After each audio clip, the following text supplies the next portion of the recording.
Oh, that tasted like 5-hour Protect Our Parks came out yesterday. I've watched the first 20 minutes. Been working my way through that one. Yeah. They get tough. It was good though. It was good. Oh, they're great. But like they get when they start getting off the rails and it's just the four of them like yelling at the same time for a good 45 minutes. Hey, you kind of got to be messed up.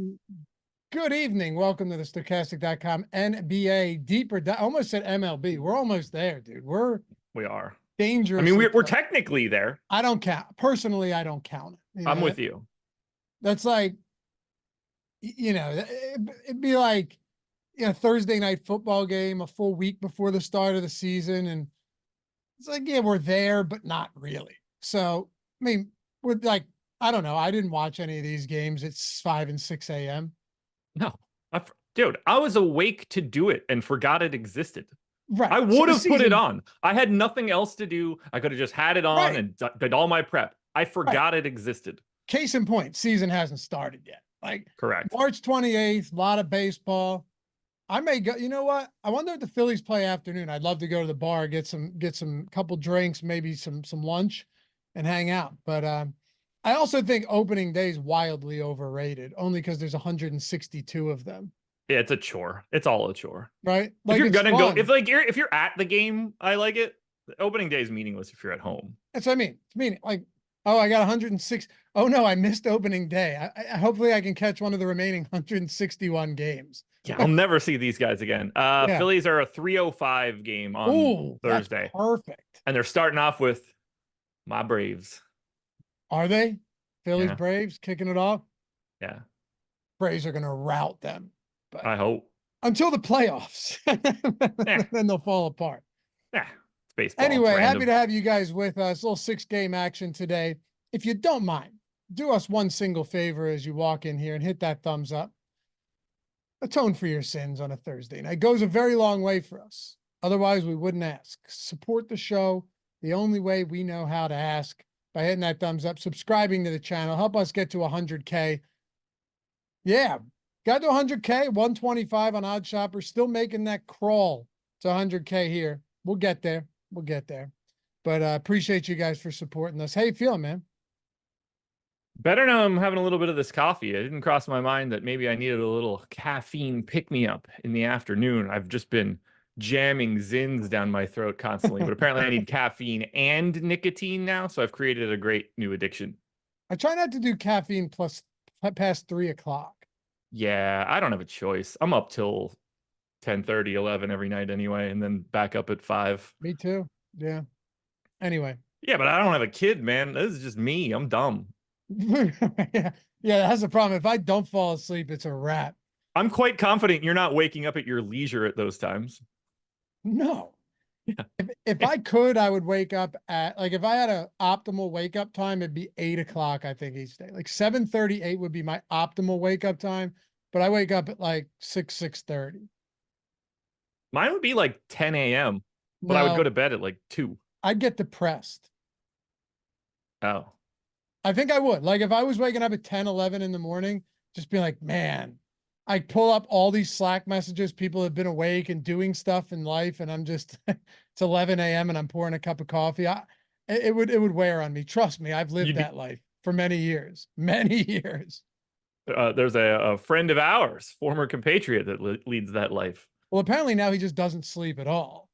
Very little. Yeah. Very little. But if it happens, it's happening when the sun is up. Up. Yeah. That's the problem. If I'm still up and the sun is out, I'm going to start feeling cracked out. You see someone like going to work and you haven't gone to sleep yet. It's not good for your psyche. I'm telling you. I'm constantly waking up and starting my day and like, it's 5:15, 5:30. I'm online and it's messages like, I'm still at the casino. I know. I was like, I've lived my entire nightlife already. I know. All right, let's get into some basketball here. Obviously, live before a lot coming up after this, followed by playback action. I may join you guys tonight. Oh, good. Yeah. You should come from 7 to 8 and I'll skip it. That's not happening, but I might join a little bit later. I spammed a bunch of college basketball bets today for March Madness. Just went down the list on Odd Shopper. So I'll be doing a little bit of that tonight. Got some NBA action in there as well. But first, let's talk Sacramento and Washington. 237.5 total. Sacramento 11-point favorites on the road. What's up? I can't say it on make the those street. faces unless it's something pertinent to what we're talking about. We got tagged in a message in the AV channel regarding playback, and it's I positive. saw that. Yeah. Yeah. So I hadn't seen it until right now, so I was excited. I read the first line and I was happy to see it. Yeah, very good stuff. Been very fun over it. You know who else should have fun tonight is Domantas Sabonis against this Wizards front court. I mean, let's hope he doesn't. Well, I'm assuming you don't have a ton of him today, but let's just be clear about something for a second. Like the guys in the front court that can reasonably play center would be Rashawn Holmes, who had an illness and he's going to play. And then you've got, what's his name? Patrick Vucevic, who has not played a single game yet, but he's on the active. Is it Patrick? Trevor? Tristan, right? Tristan? What are we doing here? Why should I know that name? I barely know it, but I don't know where Patrick came. Are you thinking of Patrick Baldwin? You combine two Wizards. I think so. I don't know. That's fair. They would probably like to combine those two to be one better player as well. That could be it. But Vucevic, the 6'7" Anthony Gill with center eligibility, like this is fastest paced team in the league, worst defense in the league, against opposing centers, most points, our second most points, most rebounds. It is a dream matchup for Sabonis. The question now that comes into play is how does he fit among the rest of the slate? Yeah, I mean, look, he's smashing everybody on the offensive end right now. His price has never been higher, I would imagine. He's just dropping monster double-doubles on people every night. I kind of like this spot more for Fox than Sabonis from a play style thing. It's a little bit like the way that I described Jalen Green on the show yesterday, in that the Wizards don't have anybody to stop De'Aaron Fox on the perimeter, and they don't have anybody to stop him once he gets to the rim. And that sort of combination, I think, is going to be really good for active ball handlers. But I also think Sabonis is going to have his way with whatever they trot out there in the paint. Yeah, look, honestly, like his rebounds assist prop is 24.5. I probably bet the under. I mean, probably at that point. His PRA is 45.5. In some spots, it's 46.5. So, you know. I'm checking to see if I already bet his under. I don't think that I did today. By the way, sports betting's dope. Pretty fun, right? Yeah, I'm so excited for it to ruin the entire United States. I've been seeing more of that. Also, people are so dumb. It's so stupid. It's so stupid. We got to stop blaming the people like, oh no, if we're going to be able to sports bet all the time, we have these people sending messages to athletes. This is never going to stop. It's like those people are awful human beings and should get shot into the sun for doing that stuff. Dude, I've been gambling on sports since I was 15 years old. Gosh. I've never sent a message to an athlete in my life about it. Josh, people have been doing that with fantasy football for decades. Right. Those people are just jerk-offs. If you have Twitter, you see much worse people out there than that. Yeah. It is what it is, man. And it's so silly. Look, I don't need the government intervening on what's good for me and what isn't, telling me like you're going to make bad decisions or you're going to make good decisions one way or another. It's just the way it is. So, yeah, when you can responsibly gamble, you should. And if you can't, you should. If you can responsibly gamble, you should responsibly I'm saying, gamble. like, you can. If you can responsibly drink, then people drink. If you can't, then you probably shouldn't pick up the bottle. That's all I'm saying. Serious question, and then we'll move on. It activated my phone when I said serious. Which is worse for society, gambling or drinking? Are you kidding me? I mean, I think we're on the same page here. Drinking, it's not even close. Agreed. Not close. Yeah. Not close. Yeah. It's like the most socially acceptable thing you could do. Yeah, and it's like, yes, come on, not even a question. I just wanted to bring it up. I knew what the answer was going to be. I mean, unless you're placing a bet doing 80 down I-95, I would think that I would rather have someone who gambles behind the wheel of a car compared to someone who drinks frequently and uncontrollably. So, yeah. But if you need to place a bet like that, Odd Shopper's the tool for you. Yeah, just pull over on the side of the road. Yeah. Anyway, yeah, but all right. So let's get into Sacramento a little bit more here, because it's not just Sabonis who looks really good tonight, and he does. I understand he's very expensive too, but Malik Monk, mind you, Kevin Huerter's out another game.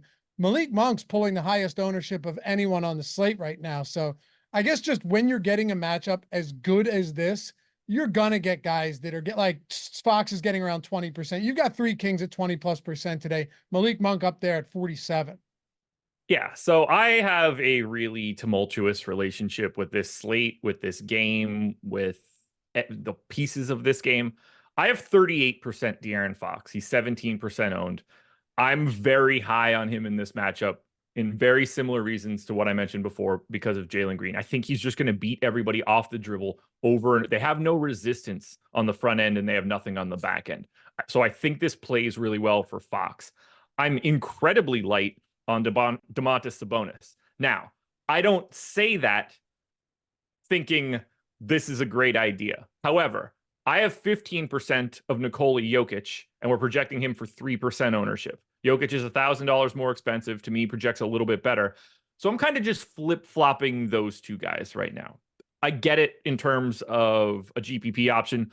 I would happily play Sabonis. 1.54 fantasy points per minute over the past 30 days. 23% usage, 33% assist rate, 23% rebounding rate. This dude is stacking stats on stats. I have him projected for 23.5 points, 15 rebounds, and 7 assists. He's just hanging numbers, and they're going to do that to Washington. They just don't need him to like bludgeon Washington, and you need a bludgeoning at 11K. And that's the only part that scares me. It's sort of why I like the secondary pieces ish. Like I'm way over on Keegan Murray. I'm over on Keon Ellis. I'm getting everything except for Sabonis, and I am not getting Monk, but we'll get into that in a second. Let's get into that now. He's the highest owned play on the slate. I hate it, and I don't get it. I truly don't get it. I mean, I get it. Like, I understand why he's getting ownership. I don't mean it like that. I don't know why it's 43%. He's 6,600. He's shooting guard, small forward. He meets all of the criteria of like a guy you want to get to. He's facing the worst defense in the league. He's facing the second fastest team in the league. Anywhere in the top 5, we could say for pace, depending on where you want to look. But either way, ultra fast, horrific defense. Everything looks good there. The rates just don't really match up to his like ownership level. And I just think that there are easy ways to get away from it if you need to. Nick Claxton available to play. Like, it's hard for me to describe guys that I think are definitely good plays. Like, you are playing Malik Monk in a cash game and you aren't even thinking twice about that decision. If we're talking about getting into a large field GPP, I'm a little concerned. His points prop right now is 17.5 and it's juiced to the over. I got him at 18 real points. I'm in the ballpark of whatever the public market is saying his points should be. His assist prop is 4.5 juiced to the over. I have 5 projected for Malik Monk. I'm in the ballpark of what the public is saying is the correct answer. His rebound prop is 3.5 with a little juice to the over. I have 3.8. I'm right at the market for Malik Monk. That does not create a projection to me that stands out as a guy that should be the most owned guy on this slate. No matter what happens for adjustments for defensive rating, no matter what happens for adjustments for pace, I have that factored in. I'm not getting to those numbers. So if you're a big fan of Malik Monk today, bet him. Because that's going to be way easier than like making sure that he's the linchpin for what you're doing. For what it's worth, though, like I'm looking at OddsShopper right now. We have the over 26.5 PRA. We have the true odds on that at plus money. Like we have the true odds at plus 104 on 26.5. So yeah. It's like, I get how he's getting there as a DFS play. The price is like every extra thing that you could talk about for Monk is exactly what you would want it to be. All of it. Every bit of the matchup, position, price, all of it. But 43% just seems insane to me. I also, caveat, I have 5 less fantasy points projected to Malik Monk than we do. I get it.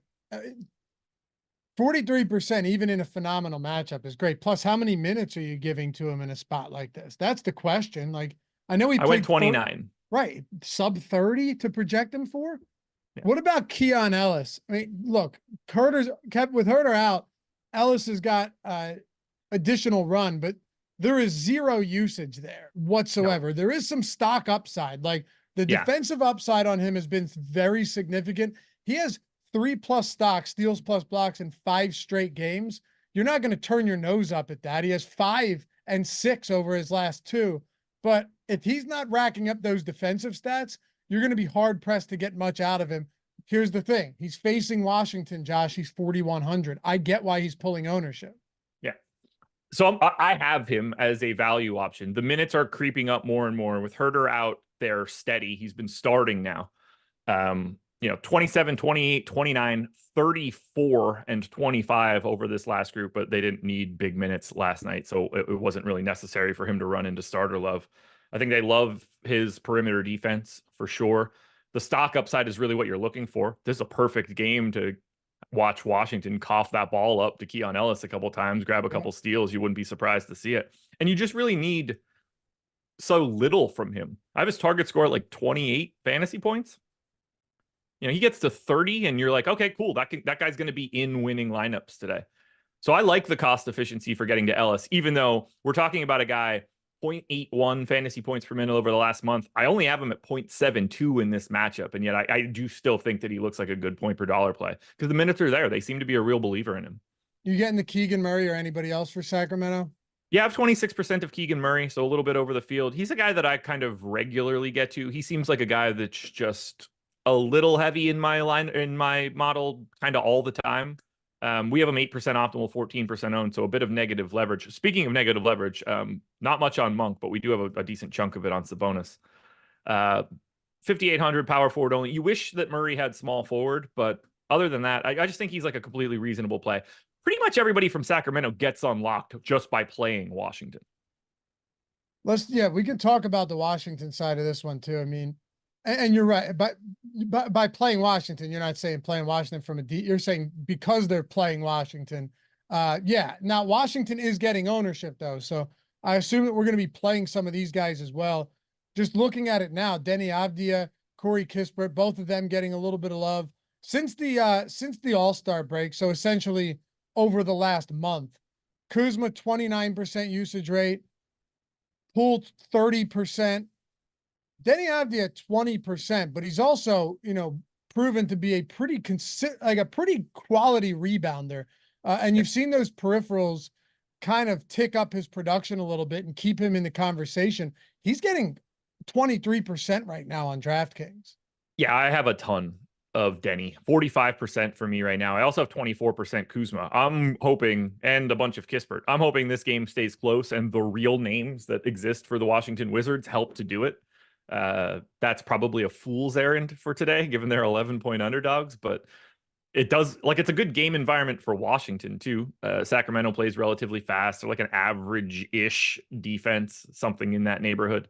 But yeah, Denny, now that he's back, 6,800, he's small forward only, but small forward is like a pretty tricky position to try to fill. We have 2 separate guys with small forward eligibility pulling 40% ownership in Malik Monk and Amin Thompson. By the way, not getting Amin Thompson either. That could be a conversation for the future. So I'm taking stands on just different guys that are also getting that. So instead of having Monk and Thompson, I have Avdia and Dante DiVincenzo. It's just sort of a testament of what small forward looks like. The most expensive small forward is DeMar DeRozan. Only 2 guys are more than 8K. Only 4 of them are north of 7,300. That includes Brandon Ingram and Josh Hart. Josh Hart's probably going to play 48 minutes again today. So it's kind of a tough, it's a tough position to get to. I mean, we're getting value to Talen Horton-Tucker still today, and he's disgusting to one a roster. So give me Denny in a really nice matchup. Give me a 9% owned Kyle Kuzma. This is a guy that's a 1.25 fantasy point per minute guy. It's his team. He's the best player on this team right now. I mean, I guess always, but not that that's a ringing endorsement or anything, but he's going to do a little bit of everything. He'll be close to the top usage guy. It's either going to be him or Poole. They're both going to be in that 28, 29% range. He's going to have the boards. He's going to have some assists. So give me a low-owned Kuzma here. And then Kispert, hopefully the shot can fall. I mean, he's pretty much a one-trick pony. He's going to shoot a shit ton of threes. You're going to hope that they go in today. And if they are, that's another way to get them in a matchup against Sacramento, is just simply Corey Kispert makes the threes that he's taking. Sacramento, though, is 11th in the league in allowing threes. They're 20th in corner threes allowed, 8th in non-corner threes. So nothing to write home about from a matchup perspective there, but I only have 18% of Kispert. It's another situation where I'm just trying to get to a little bit more of some certain small forwards. All right. One other question here. So we know that Tyus Jones is out, right? And been out. Can we get to any value here today? No, I don't think so. Like, now that everybody, like, now that Kuzma's back, now that Avdi is back, I don't, like, you're not going to Butler. You can't go to Johnny Davis. He's the worst player in the league. You're not going to Jules Bernard. No, I don't think you're going to Justin Champagnie with any sort of volume. Could fall into some extra minutes for sure. There's like an extra spot that could get to 30 for somebody. We just don't really know who it is. I think you really have to be focused on Kuzma, Kispert, Avdia. And if you want to get weird, like, you throw some shares at Jordan Poole, but I think he's in for a long night with Keon Ellis and or Davion Mitchell. All right, let's talk about, right. Yeah. Just strong defense in that backcourt from some of those guys. Let's get into the Pelicans here. On the road, 2.5-point favorites against Orlando. Dude, we've seen a lot of really low totals lately. Like the other night, there was one that was tied for the lowest on the season, which was not long after the other one that was the lowest. It was like a Charlotte Memphis matchup. This one though was Cleveland and Miami, 202.5. Yeah, we had a team implied total sometime this week that was 95 points. Yeah, today, yeah, right. You got a 99 for the Knicks today. You and I talked last week. There was a 97 out there. Yeah. A lot of teams playing really slow and just aren't particularly good, or just slow with good defense. Another 207.5 here. Pelicans 2.5-point favorites. I mean, look, it's just it's an underwhelming type of situation, environment from a DFS perspective. Plus you have McCollum, you have Ingram, you have Zion Williamson. Is there anybody that you can get to here with any relative confidence on the road against a good, good defense, slow Magic team? I have one share of CJ, Herb, Alvarado, and Zion. Highest owned guy on DraftKings is CJ at 6%. The highest owned guy on FanDuel is Trey Murphy at 5%. We got Brandon Ingram to 9% optimal. He's 4% owned. That's a little bit of positive leverage if that's a direction you want to go. But this is the number 4 defense in the league against the number 5 defense. The Pelicans are a little bit below average in pace. Orlando's 26th. Like, every single bit of this game. And the Pelicans are fully healthy, or at least, essentially fully healthy. Orlando's essentially fully healthy. So all of the prices for New Orleans are stable at this point. It becomes very difficult to get to guys in a situation like this when there's no salary value to be found. Like, Herb Jones and Larry Nance both missed on the 16th. Prior to that, their entire normal rotation had played 8 of their last 9. Like, you're just going to have really stable pricing. When you roll into a defensive, slow matchup, you are not going to get rostered in DFS. What about the Magic side? Like, I know Wendell Carter Jr., if there's one positive thing you could say about him, why, what's up? I took his under on Prize Picks today, and I've been getting just boned on Prize Picks as of late, so I need a little help. So I need him to suck. It'll turn around. You were on a good run until I told you, man. I said that on this show, the strategy show, like, man, coming in here with that cockiness, yeah, shit's gonna go south, brother. Because you were on a nasty run. You were on like an 11-1 run. We ran hot for a stretch. Like, Zion got me this week, 12-point game. They bring him back in. He makes 2 free throws with 55 seconds left to go over by the hook. CJ takes a take foul and they sub him right back out. I was on yesterday. I did the underdog short over on the Odd Shopper channel, and we were coming off a 2-0 day, sweat-free 2-0 day. And then the video that I did comes out at 11 Eastern, and literally it came out at 10:45, and maybe 2 minutes later, because I had the Jared Allen under on points, maybe 2 minutes later, it's like Bam Adebayo is now questionable. Ended up not playing, and Like if you don't have Bam, I'm never making that play. No, no. You know? I lost that one too. Yeah, it was a good spot if Bam It played. was. It was. 202 total.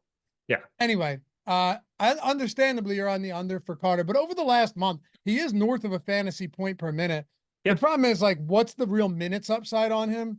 He's 5,300, not a great matchup, but like he's there. I don't think he's a terrible play.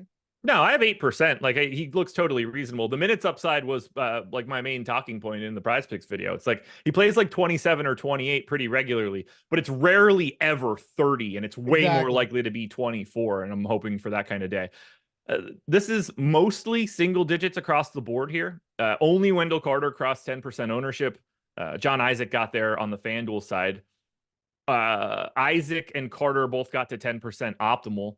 So I have like everybody from Orlando, but in 5% of my lineups, except for Cole Anthony. I went to him a lot last time out, played great, doing it again. His minutes have been up. He's 4,400, has an MPE. I got him in for 22 minutes, but he is very live for 24 or 25. That's what we've been seeing pretty regularly. So I like his upside in this spot.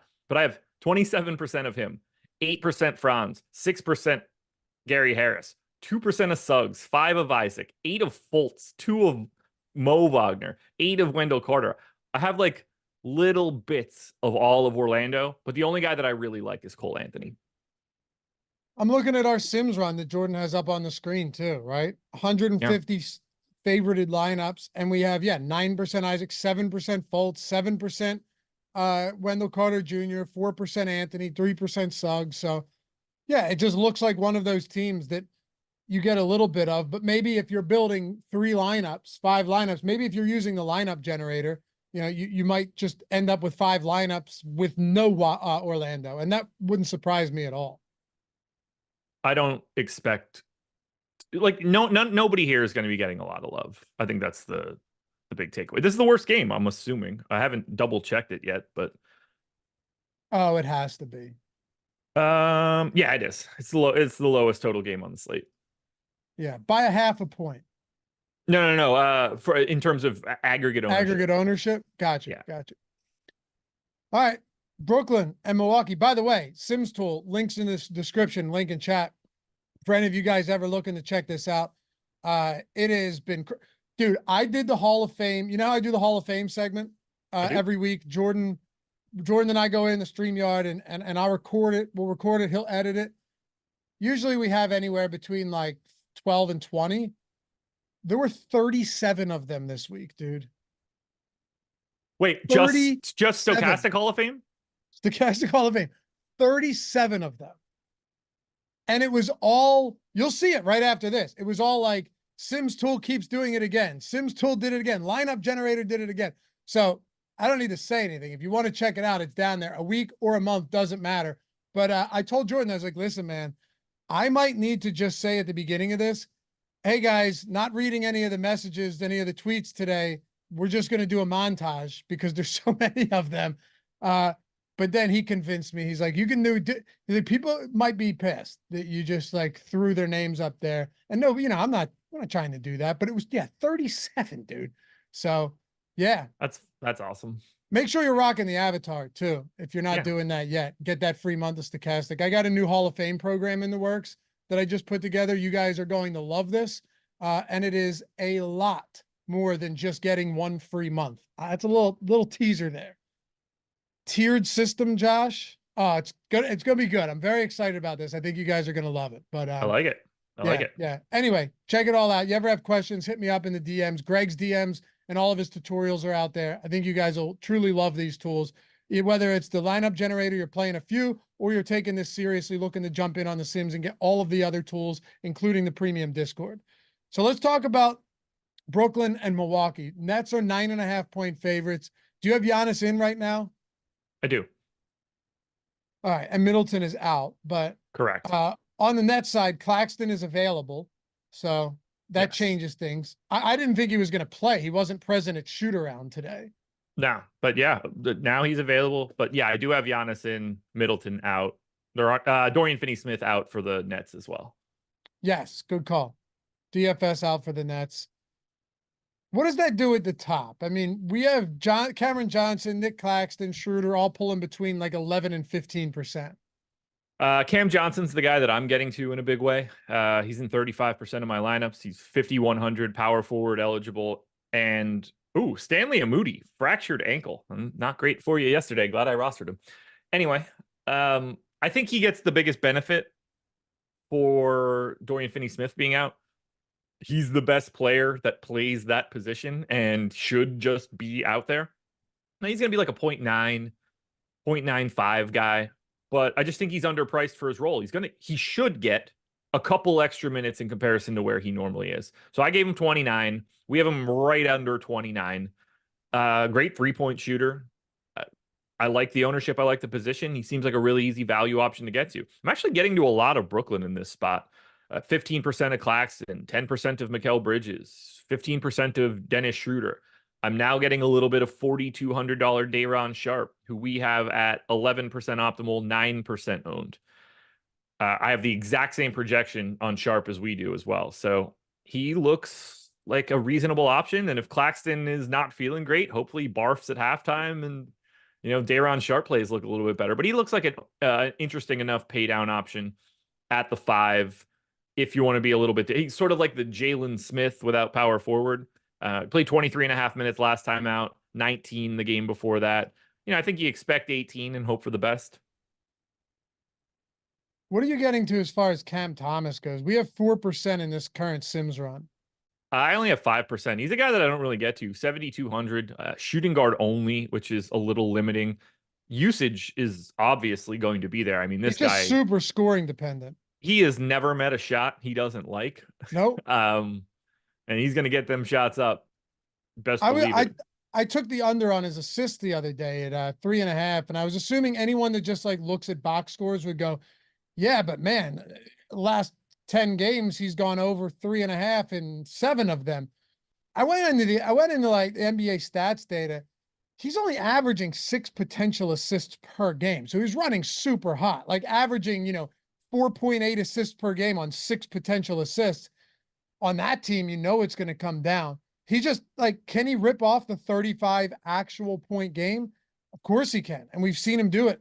The 30+ point games, but you're hard pressed to get like real peripheral stat production from him if he's not scoring at 7,200. I have him as the 3rd most scoring dependent player in the league. Interesting. You have something in the model to give you scoring. I have each stat laid out per possession. So I just take fantasy points from scoring as a ratio or as a percentage of your entire fantasy points per possession. Bojan Bogdanovic is 1. All 3 of these guys are tied at 68% of their fantasy score is scoring. It's Bojan Bogdanovic, it's Norm Powell, and it's Cam Thomas. Who's number 4 and 5? Klay Thompson. Okay. Steph Curry. Really? Yeah. Wow. I wouldn't have thought Curry was up there. Actually, his is a little different because of like how much scoring he does. I was just going to say it's skewed for sure. His other stats are good, but he's such a good scorer that it's different than everybody else that I mentioned. So Bojan Bogdanovic, I have as a raw talent 0.83 guy. Same for Norm Powell. Cam Thomas under a fantasy point per minute. Klay under a fantasy point per minute. Steph is 1.22. He just happens to score a shit ton. So it doesn't if he scored, just think about it like this. If he scored 10 points less, he would be way less scoring dependent. He'd just be worse. Yeah, exactly. How much Giannis are you getting to if he plays today? And just to kind of set the table here, you're talking about only a 6-game slate, but this is a Doncic slate against Utah. This is a Nikola Jokic slate. Obviously, super slow-paced game there, 208 total. Real slow pace. Knicks defensively are good. They crawlingly slow. Giannis against Brooklyn. And then I'll throw him into the mix. He's another 11K guy. $11,000 Sabonis. So there are 4 guys, at least on DraftKings, 11K plus today on a 6-game slate. And Giannis is one of them, assuming he's active. So I have 17% of Giannis. So he is somebody that I'm getting to. I'm a little bit more than where the field stands, sort of taking a little bit more of that Sabonis ownership away and giving it to Giannis. But he looks good. I mean, the matchup's totally fine for him as long as if he's going to be in, you expect him to be unencumbered. Like they have no incentive to play Giannis if they don't think he's right. That's not going to get them anywhere. They have one goal this year. It's not beating the Brooklyn Nets on a Thursday. Just isn't. So as long as he's able to play, we're talking 1.65 fantasy points per minute, 34% usage, 35% assist rate, a threat for a triple double, a 50-50 shot at least for a double double. He's going to hang a number. Like, we've got 4 pay up options today. I'd say he's probably the third best one on paper if you just ignore ownership. And I think he looks a little bit better just because of where he's at. He's half of Sabonis. He's half of Luka, almost half of Sabonis. But he has the power forward eligibility, and I think that's the big help there. Whereas you don't have to roster him at strictly center. You can roster him at a much easier position to get to. After Giannis, though, there's nothing here for Milwaukee. 2% of Brook Lopez, 3% of Dame. We actually have Dame as a really sizable positive leverage play. I'm curious to see if we're getting him in our sim run because he does look like he's a bit underowned. The 7%. problem, okay. The problem here is Damian Lillard's 9,500, Kyrie Irving's 9,400, De'Aaron Fox is 9,300, Jalen Brunson's 9,100. We have this pack of 4 point guards right there, with Fox getting a little bit of love. The other 3 guys are all 5% owned. Sifting through who you think is the best of those 4 is a huge decision point, but they're all pretty close to each other. Man, there are a significant amount of teams today that have pretty little ownership. Yeah. And then a few where it's just like 2 guys at the top. I mean, we can talk about Chicago here, but I'm not sure how long we're going to need to. Against Houston today, 218.5 point total. The Rockets are 4-point favorites. Now, I guess the question that comes into play, and correct me if this news came out and I missed it, but last I looked when I made the run sheet like an hour and a half ago, Kobe White and Alex Caruso were both questionable. Now, I know White went through shoot-around or went through practice, and Caruso, I don't know if he's going to be good to go. He's always questionable anymore. He's sort of like the AD and LeBron of the Bulls. You know how I feel about these ankles, though, and generally speaking, I've been pretty accurate with that. Like when you twist an ankle, even when you come back into the same game you twisted your ankle, and then the next morning you wake up and your ankle is shot, and swelled like crazy. That's the thing. Like with ankles, you never know. Even if you return, the next day you might wake up and have zero mobility and just be super swelled up.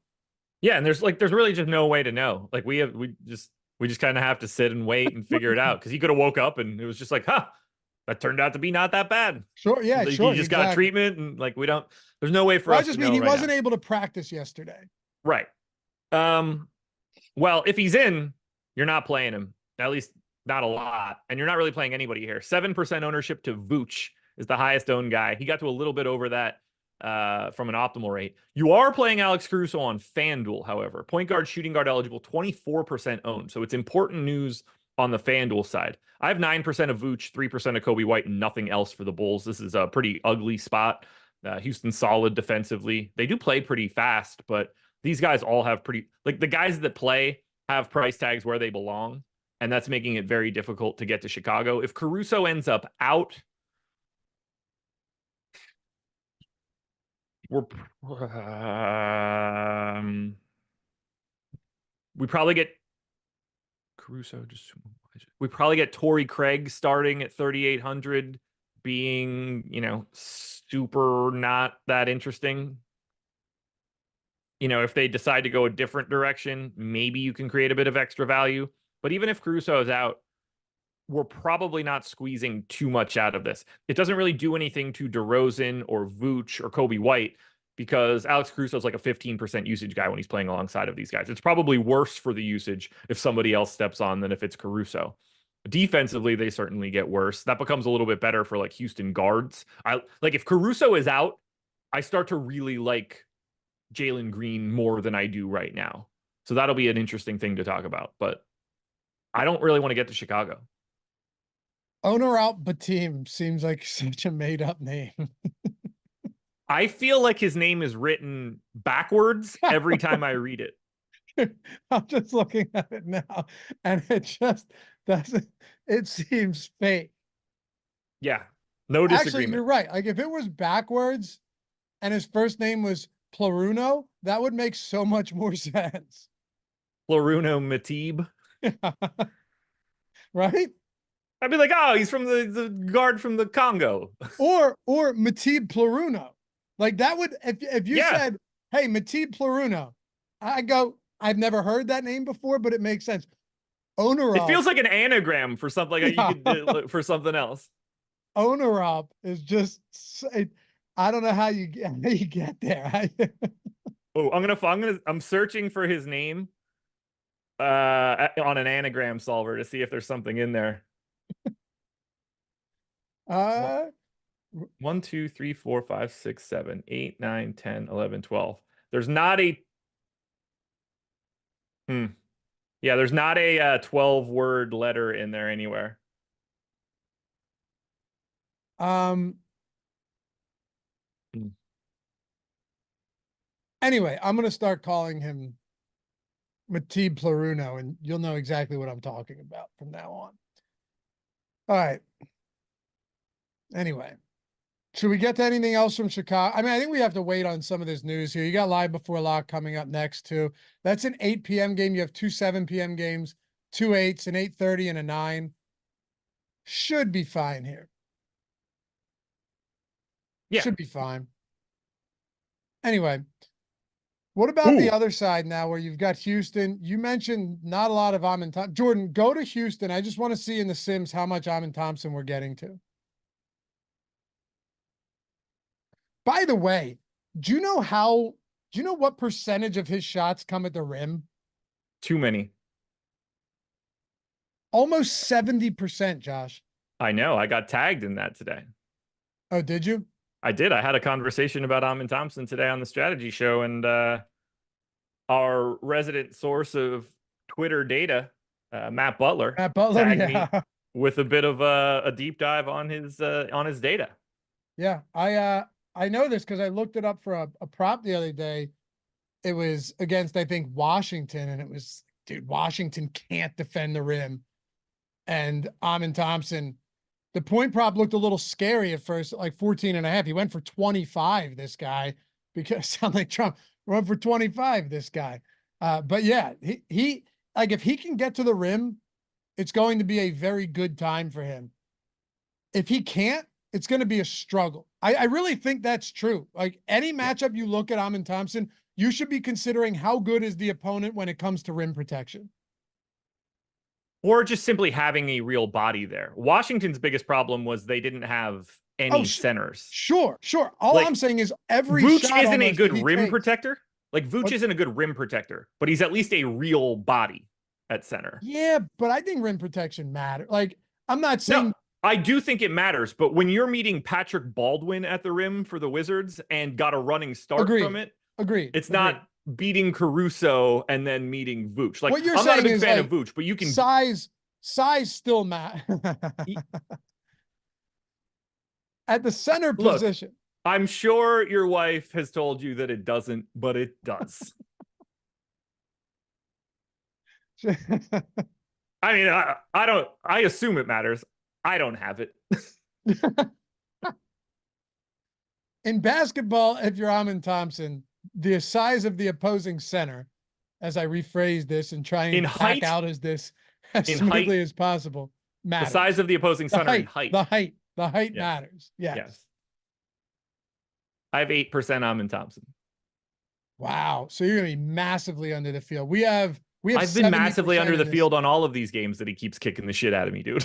it it is crazy the way he's doing it too. I mean, if I were to look at one thing to go, I don't love this. He's making every single shot that he takes. He doesn't take threes. Everything is at the rim. Everything's at the rim. And he's Yeah. making, oh, look at this 10 for 12, 8 for 11, 9 for 12, 2 for 2, 6 for 9, 7 for 10. That's what he's shooting recently. Yeah. This is another situation where like His assist prop's 2.5 with juice to the over. I have 3.2. His rebounding prop is 8.5, juice to the under. I have 7.7. Like I have his stat line. It's the same situation as Monk. He's guard forward eligible. He's in this mid 6K range, and everybody is funneling to him. This is not the same matchup as facing the Washington Wizards twice in 3 games. I'm not a huge fan of the Bulls. They're 19th in defensive rating. They have a 116 defensive rating on the season. Washington's 120. That's dead last in the league. They're not missing 5 separate dudes. I don't know why I'm saying like Houston. Wait, I got to stop. Pause. Chicago, like I said, 116 defensive rating. 4 points better than that shitty Washington team, and they're trotting out a real center. Or a second real center, where they're going to meet Andre Drummond at the rim.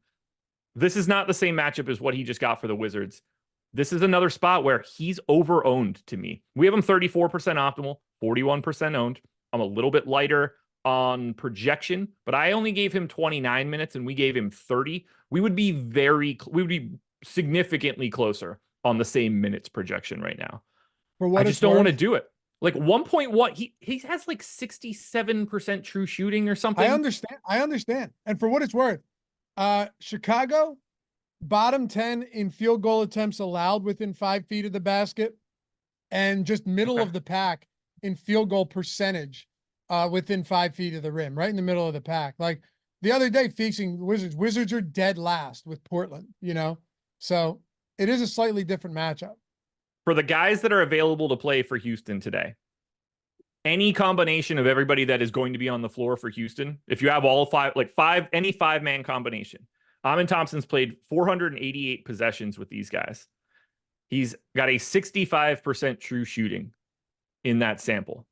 No matter how efficient we think he's going to be getting to the rim, doing whatever, he is not currently a 65% true shooting NBA player. He just isn't. Nope. That's insane to think about. And I think that comes back down to earth once he stops getting to face a Wizards team missing everyone. And also just shooting like 85% every game. I hear you. Listen, I'm with you because the volume, the usage is not through the roof. Flim Flam, man, Laffy's a good sport. Well, see, that's how you know it's not true. I mean, just imagine if I got defensive over that. Tell me that wouldn't sound the alarm.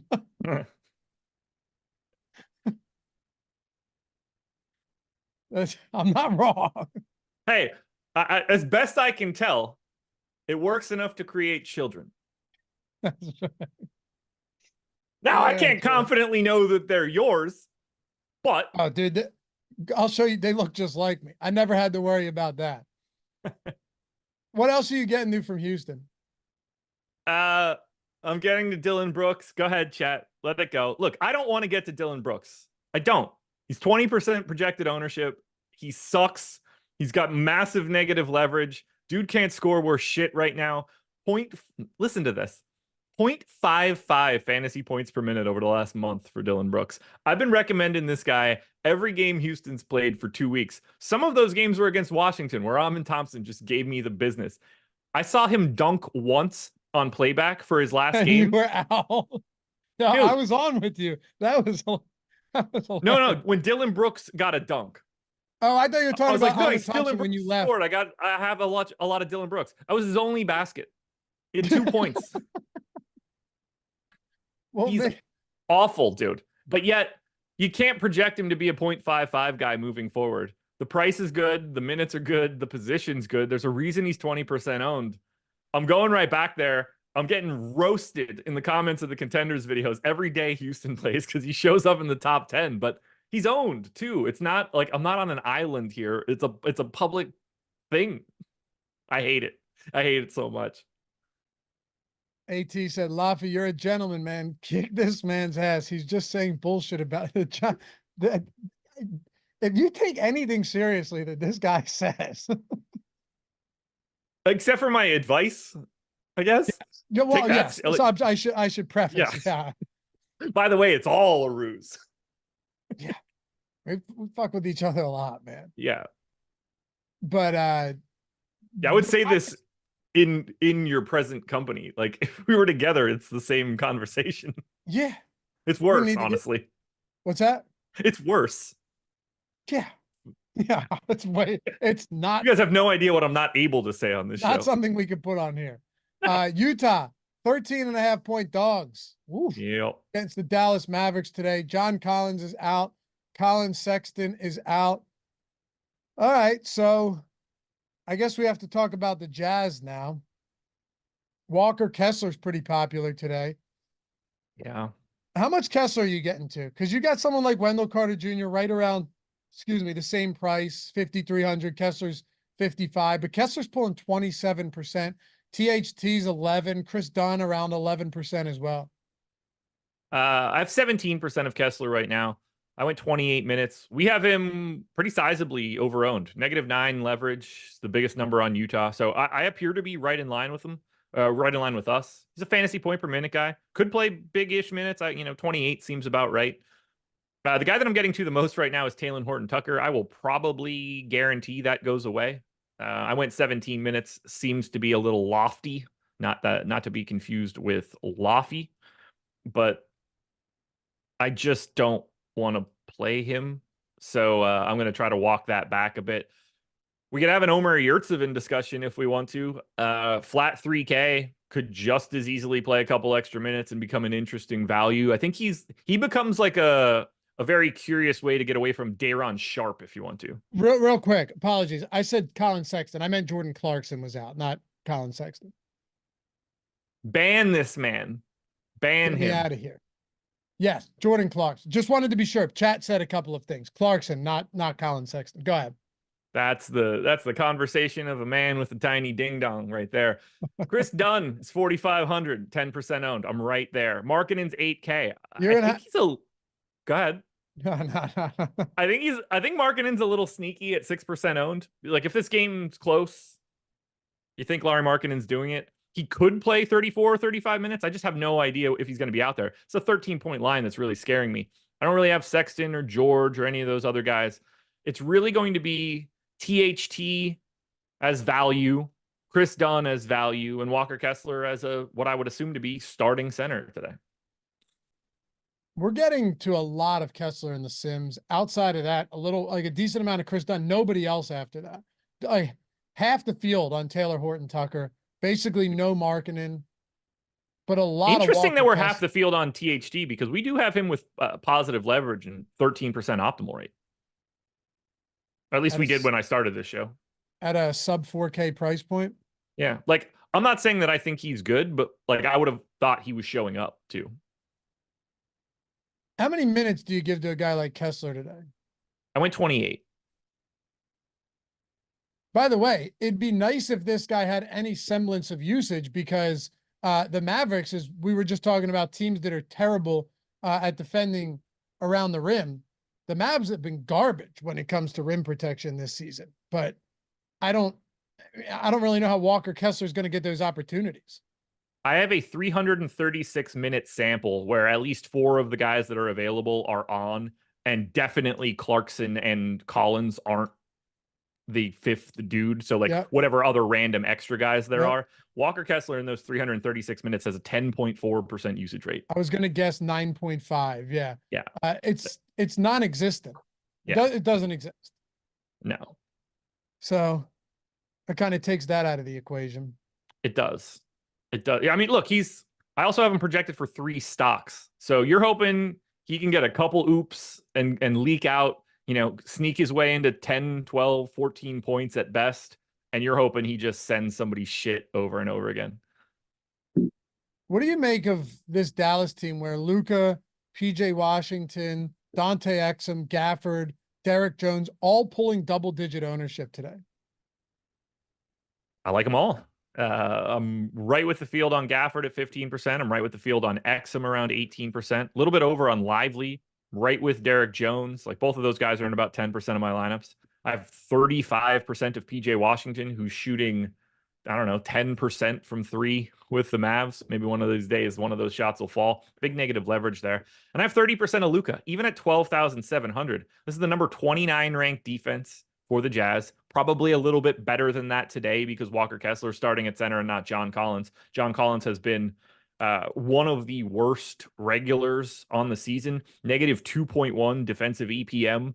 That is not what you're going to get out of Walker Kessler. So I wouldn't consider Utah to be the same bad matchup you normally see, but Luka should have a field day here. I have Luka Doncic. We have Luka projected for 68.9 fantasy points. I have Luka Doncic at 70 on the dot. Going to be on playback after this. Oh, yeah. Very nice. Sponsor of the show, Sleeper. I should mention this for one very specific reason, not just because they're the sponsor of the show, or because you get up to $500 first match deposit bonus, which is literally as good as you're going to get for any of these pick'em sites. And they have the dynamic pricing. But what I was thinking, Josh, is like no better time to do that than now when baseball's starting, because it's one of the only places, because of that dynamic pricing, where you have multipliers attached to all of these player projections, to all of the legs of your entries, where now you could actually take home runs and triples and stolen bases and doubles and stuff like that because of that. Otherwise, you can't do that at some of these others where they're just putting like standard, minus 110, minus 120 lines. So with baseball coming around, having the opportunity to dig into the home runs and some of these extra base props and stolen bases, instead of it just being like, strikeouts or this or that, this is a game changer. It completely changes the scope of what they're doing, because it allows you to, I don't even know how I should say this, but like it opens you up to so many additional plays, and it opens you up to so much additional value that could be leaking through if you can grab some of the right multipliers when they're hanging out there. No different than trying to find a line with some juice on it. Like you can find a multiplier that has been hung a little bit incorrectly in comparison to what a line is, and you're immediately creating that value. Not to mention, Sleeper has a free square every single day, basically. I mention it constantly when I pull up Odd Shopper on the strategy show. It's right there at the top every day with somebody. And now I know they're running a specific special this week, but it's constant. I see them constantly. It's not going to get you rich, but it's going to keep your costs down. It's as plus EV as it gets if you're on a pick'em site. Yeah, it is indeed. So up to $500 first match deposit bonus. Link in the description and in chat. Take advantage of the free squares today and every day. And you can up to 100x payouts, by the way, on all of these cards, up to 8 legs. Pretty cool. Let's wrap it up with New York and Denver if you've got nothing else. Let's do it. All right. Also, hit that thumbs up if you have yet to do so. Greatly appreciated. We're at 264, man. I think we can do better than that. New York Knicks. All right. So 260, 264 is disrespectful. I'm going to pause there and tell you guys to hit that damn like button. Yeah, would be greatly appreciated. They're big dogs on the road. 99-point implied total here. Game total's 208, but 99-point implied total for the Knicks. No OG Anunoby. McBride getting 26%. Man, it is a tough spot for a lot of these guys, though. Like, Denver's done a very good job of limiting three-pointers, second fewest allowed to opponents all season. So, guys like DiVincenzo, I saw his three-point prop at 3.5, but just massive juice on the under today. He's going to need to get that done if he plans on getting there in a slow-paced game in the altitude. What do you make of these guys, including McBride, but really all of the Knicks? Well, I have 47% DiVincenzo, so thanks for raining on that parade for me. Hey, I mean, it's just one stat, things can change. He plays good minutes. He's 6,400. He's shooting guard, small forward. Is he really all that different than Malik Monk and Amin Thompson today? Is the spot horrible? Yes, 100%. It is. He's basically the same price as Amin Thompson, but he's 12% owned instead of 41. Every day of the week, I'm going to flip-flop those guys. Also, Dante DiVincenzo could play 40 minutes today, and I wouldn't be surprised about it. I get it. The only contention would be like, you're not just getting him and not much Monk or Amin Thompson. You're getting a ton of DiVincenzo and none of Monk or Thompson. That is very true. So that's the scary part. It's not just like a little flip-flop. The goal is to be in first, baby. I get it. So I'm getting to a ton of DiVincenzo. I have his over on Prize Picks as well. So join me on that hill if you would like. With the field on Miles McBride, I mean, They gave him the start last time out. He played 46 and a half minutes, and that wasn't even the most of anybody that played because Josh Hart never left the floor. And we have to be aware that Josh Hart might not leave the floor here, although good luck at elevation. Playing 48 minutes, probably not going to be a treat. They could boost up Jericho Sims minutes. They could boost up Precious's minutes in this kind of spot. I don't think you're really paying attention to those guys. I think DiVincenzo, Josh Hart, and McBride are the three priorities. And if you want to go to Jalen Brunson, I see nothing wrong with it. But that 9K range is difficult for guards. Okay. Do you think when Jokic gets on the plane, Josh, he goes, I'm plus size? I doubt it. I doubt it. Can we show that video on here? I doubt that too. How much Jokic are you getting to at home against the Knicks? I'm plus size. I squashed my kid. I have 15% of Jokic. He is currently projected for 3% ownership. I would love for that to hold. He'll probably end up like 5 or 6 just to annoy me. But I think he looks like a really interesting, like, pay up to be contrarian option. And you're never mad when you see his name show up, and it gets you off of that Sabonis ownership. It's 20-3 in ownership for Sabonis to Jokic. I'm just going to take my chances on a day like that. I just see so many natural pivots, but you don't have to use them all in the same spot. Like, I mentioned a couple guys that I'm pretty heavy on. I mentioned a couple guys that I'm not getting as much of. You can do that same situation with a little bit less risk and swap one of those guys. You want to build a chalky lineup and swap one Amin Thompson to Dante DiVincenzo? I think that's a really nice strategy. You want to build that chalky lineup and swap Domantas Sabonis to Nikola Jokic? I think that's a really good strategy. So I'm very happy to get to Jokic because of his ownership. I'm also getting to KCP, who's the second highest owned guy here. We have him 17% optimal, so I feel good there. And I'm getting to Aaron Gordon. I have 17%. We have him 21% optimal, a little bit of negative leverage, but I'm kind of happy to get a couple pieces of Denver, even in what is clearly a not good spot. But we got to remember, Knicks defense 7th in the league. This is not the 7th ranked defense. When OG Anunoby's not there and they're missing all of these guys, they're significantly worse. Well, we've got live before lock right now. Playback after that. Make sure to join it. It's 100% entirely free forever to come hang out on playback. Sweat some bets with us. Talk DFS, all of that. Like, we've got a lot going on over there, and it's a lot of fun. Just people hanging out, shooting the shit, and enjoying all of what everybody enjoys together, except being in one spot. And there's no delay. There's no lag, nothing. So, like, as we say something, we're all on the same page immediately. There's no like 7-second delay as there is on YouTube. It makes a big difference. So come check it out. Eric and Greg coming up next. Appreciate you guys hanging out, and we'll see you back here for the next one. Peace.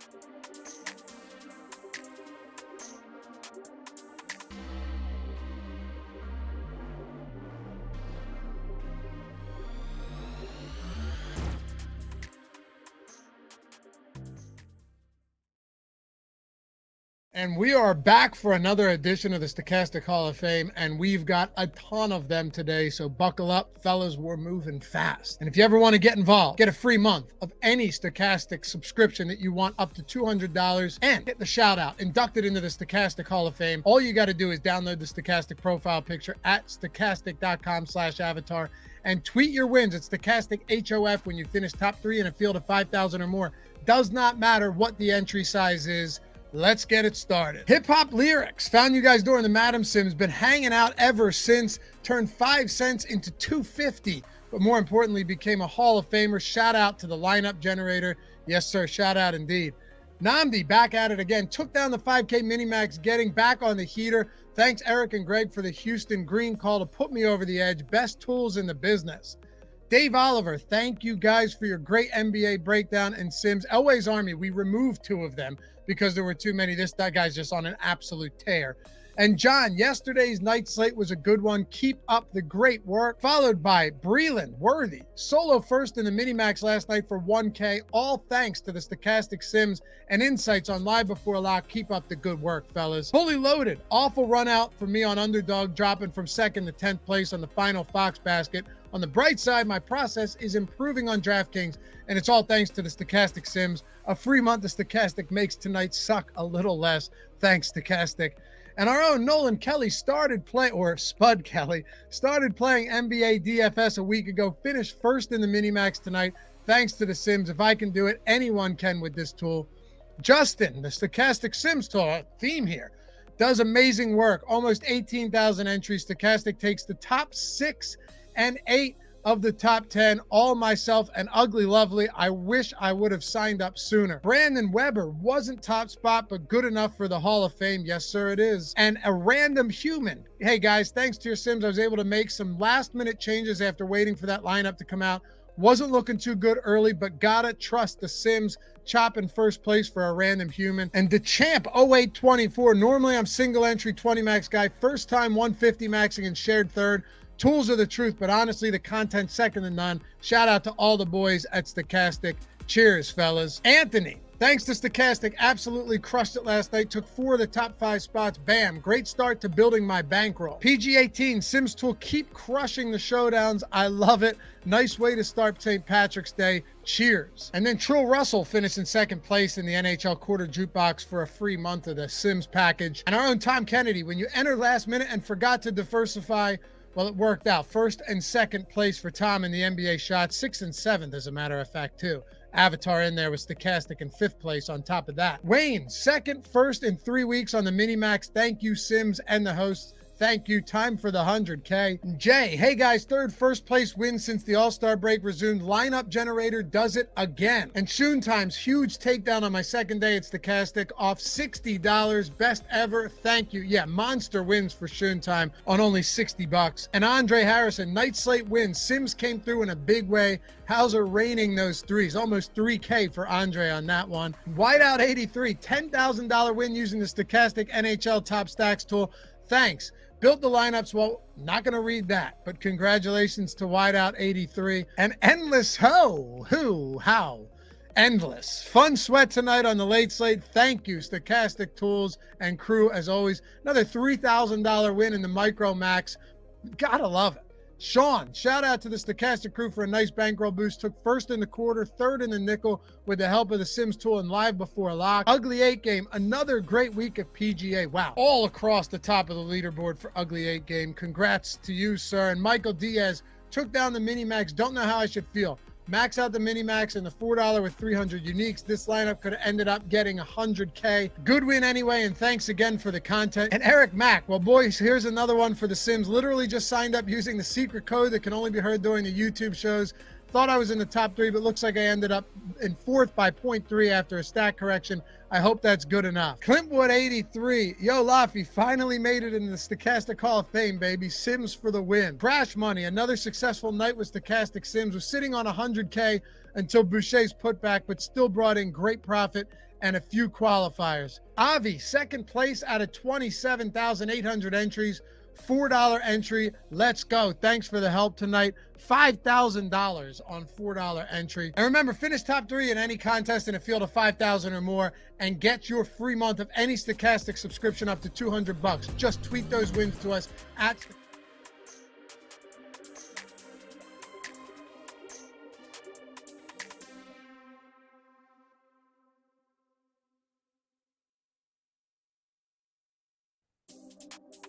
It's a tall man. 6'10". 6'10".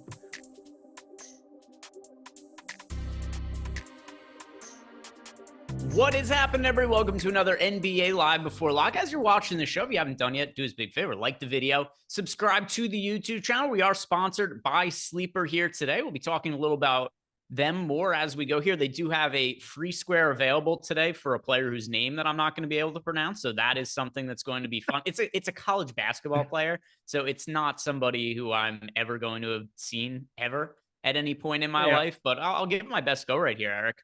And it is, all right, I'm pulling the graphic up right here. Dalton's the easy part. Dalton's the easy part. Yep. His last name is spelled Knecht. Connect 4.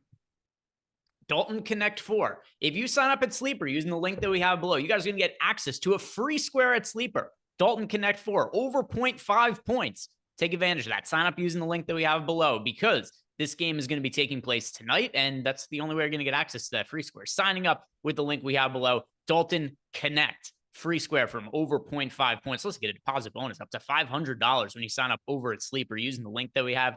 Eric, How is your day going? It's going good so far.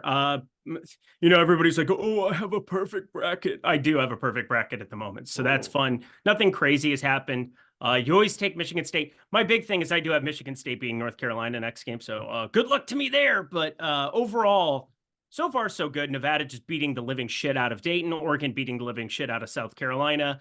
Anything of note for you so far? I picked one bracket. I don't really know who it is that I'm rooting for in that. I did do a bunch of survivor entries. The main reason I was going to do a bunch of brackets, but they're so time consuming to fill out on DraftKings. Yeah. They had the big tournament pool, which I like a lot. So I just threw one into the $100, but then I made like 100 survivor entries because those, you can make a survivor entry in like 15 seconds. You just pick a couple of teams. So I had a specific strategy that I was using for that. And for brackets, the only, I'll be curious to see what you landed on. So for me, playing in a big bracket contest with the top heavy payout, I went with Auburn as the winner. And the reason it made the most sense to me was because, number one, Connecticut, UConn, they were the most popular public pick team to win the finals. And it was a team in Auburn who basically all the advanced stat sites that I like to look at all considered Auburn one of the more underrated teams relative to the seeding. So just to me, it seemed the easiest path to knock out a bunch of the field, especially after talking to Gajeski last night on the playback show, was, hey, if I'm going to fill out one bracket, I'll take Auburn to win the entire thing because, number one, it's already a team that looks like a pretty good bet to be behind just based on how they're rated in sites like Bartorvik and KenPom that I like to look at. And then also, if they do win, I'm taking out a massive portion of the field that took UConn to win because they're going to be playing each other in the same bracket. So that was where I went. Did you fill out a bunch of brackets?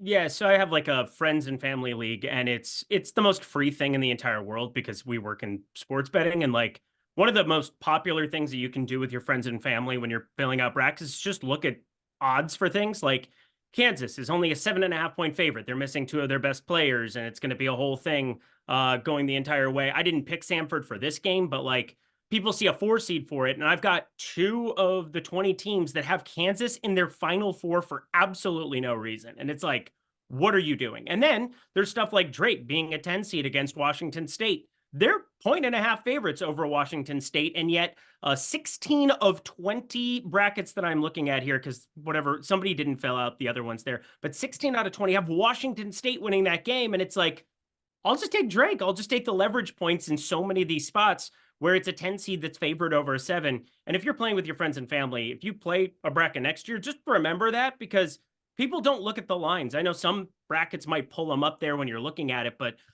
when people are just filling them out by hand or when it's just got the names and the seed next to it, people love to click on the lower seed in some of the earlier games and pick some really weird upsets for no reason. So make some calculated decisions like that, and you can be pretty chalky in those leagues and win.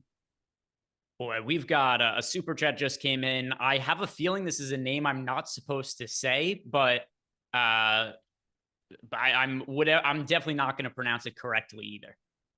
Chuck Woody, it's a good dude. Yeah. Did I get that? We'll get to that super chat in a second, but first, 4th and 1, saying last spot is point guard left. He has $6,500. So choices: Suggs, Schroeder, CJ McCollum. All right, $6,500 left for his point guard spot. Let's see. What do we have in that spot there? 6,500. 6,500. I'm going to assume he's asking for DraftKings. There isn't a site that is being listed. I mean, the answer by a pretty wide margin is Amen Thompson. He has point guard eligibility. I think there's probably a pretty good chance you already have Thompson in your lineup. So I'll give you a secondary choice as well. But to start off here, Eric, $6,500. Are you also going to say Amen Thompson is the guy to go with here? I am. Chuck Woody, he just said, nice job, Eric. Thank you so much. Congrats. I got the name game. He's got a cool looking name, actually. I would agree. Yeah. What's his last name? I'm not going to give him that disrespect. I got the beginning. Chuck Woody, you're awesome people. I've seen him. Maybe the people haven't heard from our friend Jordan Klein in a minute. Maybe we'll have Jordan come on to read that super chat for us, starting with the name, because I think that's probably right up Jordan's alley. I know he only has like 5 words in his vocabulary, but maybe we could add a couple of new ones. Udeo Galanya. Chuck Woody, Udeo Galanya. I think I got it. Okay. Chuck Woody, Udeo Galanya. Yep. I can get behind that. Chuck Woody, did Eric do good there? Did Eric do good? Because I can't take any credit for that. If that was pronounced correctly, all credit goes to Eric. And if it's pronounced incorrectly, he still probably did a hell of a lot better than I was going to do at that. 6,500. So Eamon Thompson is going to be our answer, but under the assumption that you already have McCollum Thompson in your lineup, then I McCollum. would say McCollum instead if you already have Thompson. Yep, good stuff. All right, let's go to our guy, Chuck Woody's super chat. Jordan, would you like to read this for us? I'm good. That's all you. Good job. You're not even going to try? Oh my God, he's like Eric back in the day when Eric refused to answer questions, just didn't want to help the people. So no, here's the thing is that I've turned over a new leaf because I know that at this point in time, Jordan Klein is, well, I mean, he's the worst person in the world now. And I feel confident just knowing that he puts my face on exotic characters and then puts Peyton Pritchard on tigers. I mean, he's got a little bit of an animalphilia thing going on. Oh, Chuck Woody's last name, by the way, he says it means fame of a rich man. That's fantastic. Really? I'm gonna have to That's such a Google cool. that. That's such a I'm cool gonna have to looking name. Google that. Anyway, let's answer his question as well. Question here that we got from Chuck Woody. What are you're raising the roof like Chet Holmgren over there? Well, you just said, Eric, you're killing it with the pronunciation. I crushed both of them. I really appreciate it. Chuck Wood, yeah, all credit. Like I said, all credit goes to Eric for that. I did like the Chet celebration. Did you happen to catch that last night? Chet, Holmgren. It was fantastic. I loved it. I loved every second. Way over the field on him. He was the nuke of the night. Well, I turned him into the first ever, like, I gave you an exotic play on purpose because he was going to take John Collins' face and smash it in even further. He did. And now John Collins is like, I'm done. I'm done. I'm not even playing today. His ego's bruised. It wasn't even and now John Collins that he dunked on. But I think what happened is Collins got like PTSD triggered by seeing the throwdown and then just the goofiest celebration ever by Chet where he was raising the roof. He was like, I have to take time off basketball. It was, He's like the old Vietnam War veteran. He's hearing the bullet shots. He's seeing the explosions in front of him. He's like, I need a day off.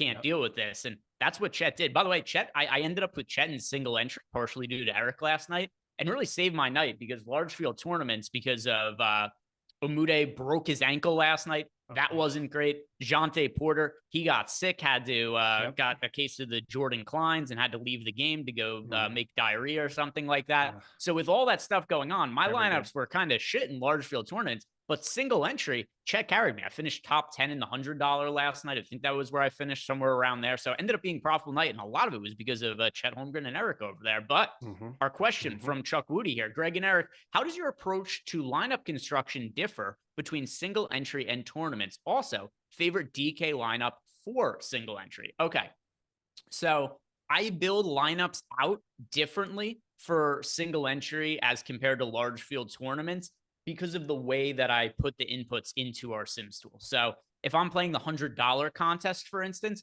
what I'm doing is I go to the lineup generator, and instead of it being on the marquee setting, I put it on the high stakes setting. And then instead of building out a pool of 5,000 lineups, I'll build out a pool of 1,000 lineups or whatever it ends up being that like the $100 closest to. So I have a process that's different, but it's not in terms of me being like, oh, this individual play. People like to ask questions where it's who's the best single entry play today. In general, players I like for large field tournaments, I probably like in single entry as well. But there isn't something I'm looking at for individual players. It's more how I utilize our tools to build those lineups for single entry. I think there's also a feel component to it. I mean, I'm a field player in golf where, I'm not very mechanical. I'm never thinking about positions or anything like that. I think there's also like a feel element that goes into playing single entry on DK, where I will kind of know from doing this every single day where the ownership might get accentuated. Like I think Eamon Thompson might end up more chalky in like a single entry of 1,000 people because his ownership's already through the roof. And we've seen this routinely where people just kind of click on it, and then you find your other variations, your other places to get different. I'll always kind of keep that in the back of my mind. As you reduce the pool size, as you're reducing the number of entries that are in your contest, you're going to see accentuated chalk. You're going to see the best plays really be owned. And so if you can find ways to be calculated with that. I think it's kind of a feel thing, knowing when somebody's going to be really overowned and have tons of negative leverage, and when another chalky player just might be at the field like they would be for a like a large field tournament. So there is a little bit of a field component where I'm really looking for the top lineup in the sim ROI. I'm really going to be honing in on that, but I might find like a 2v2 or a 1v1 type situation that gets me off of something and onto a play that I know is going to be lower rostered for something like, 1,000-person single entry tournament.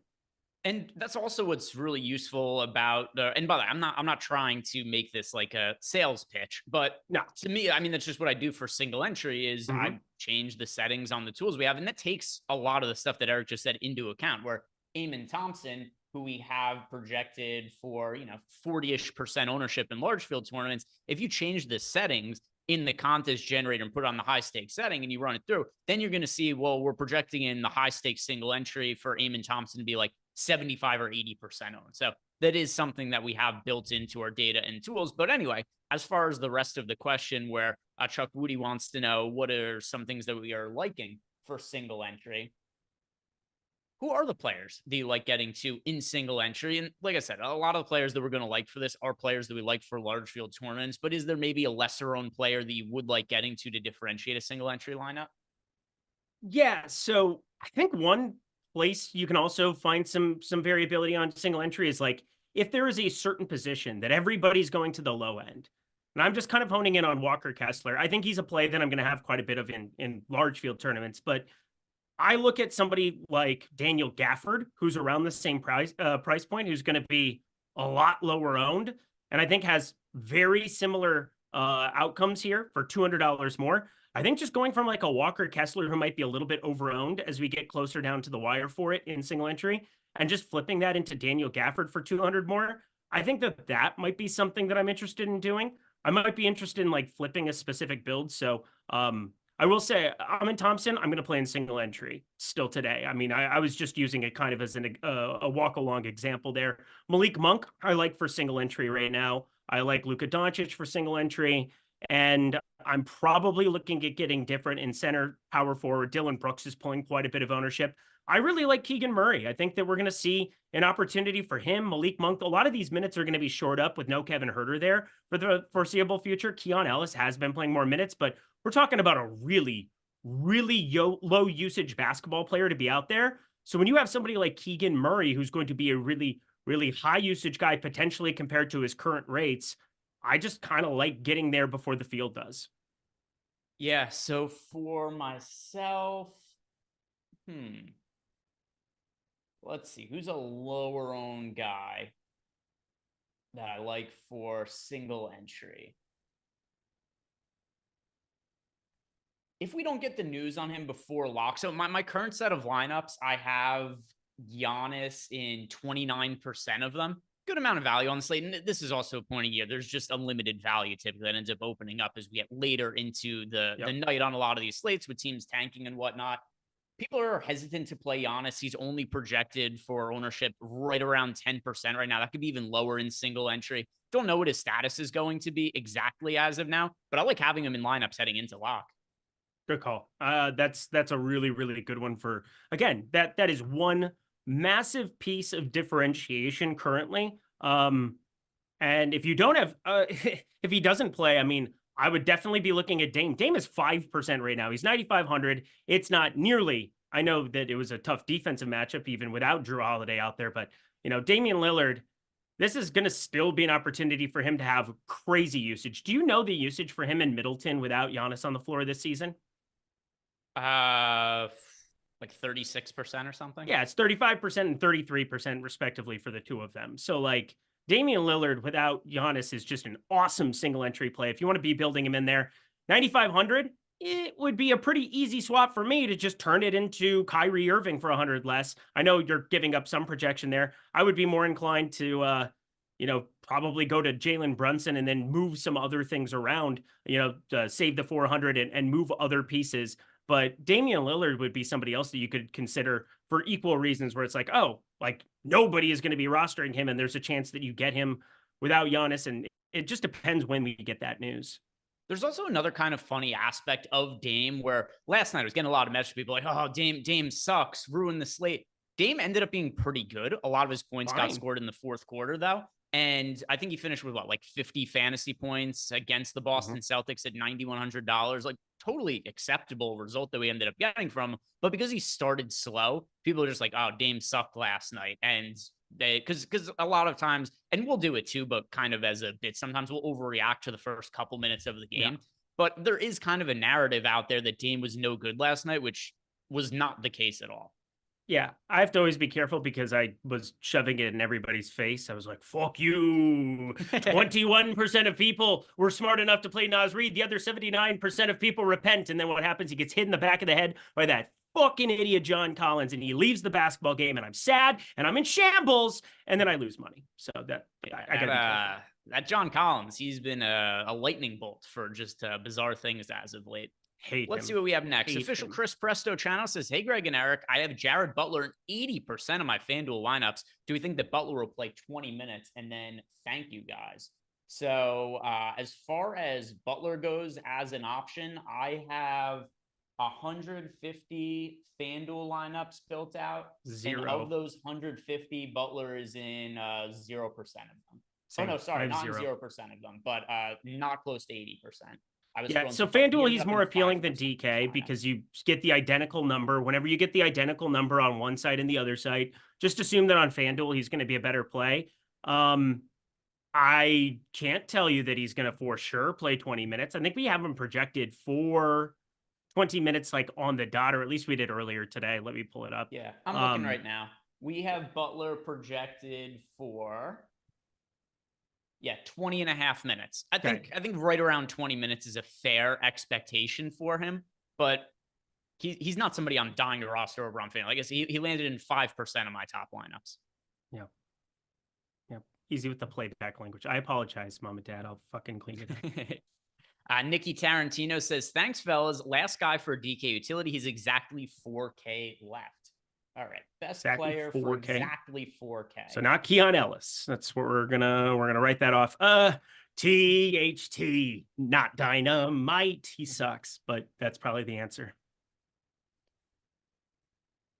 All right, so he's got 4K. Well, keep in mind too, if there's somebody you like for less than that, you could tell him to play it. But also keep in mind that we can go all the way up to 4K. It doesn't just have to be our favorite guy sub 4K. Oh, KCP. Yeah, you know me. We're down with KCP. There it is.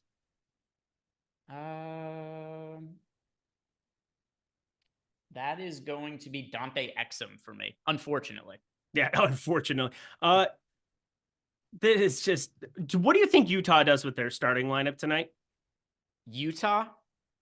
So I assume that Walker Kessler starts. I assume he does too, but we also have, the opportunity where it's like Lauri Markkanen is in, and it's just such a weird thing. Like, there's a part of me that wants to just be like, play Omer Yurtseven or THT or something. Cause like Chris Dunn's start kind of came out of the middle of nowhere yesterday. I don't think anybody reacted to it.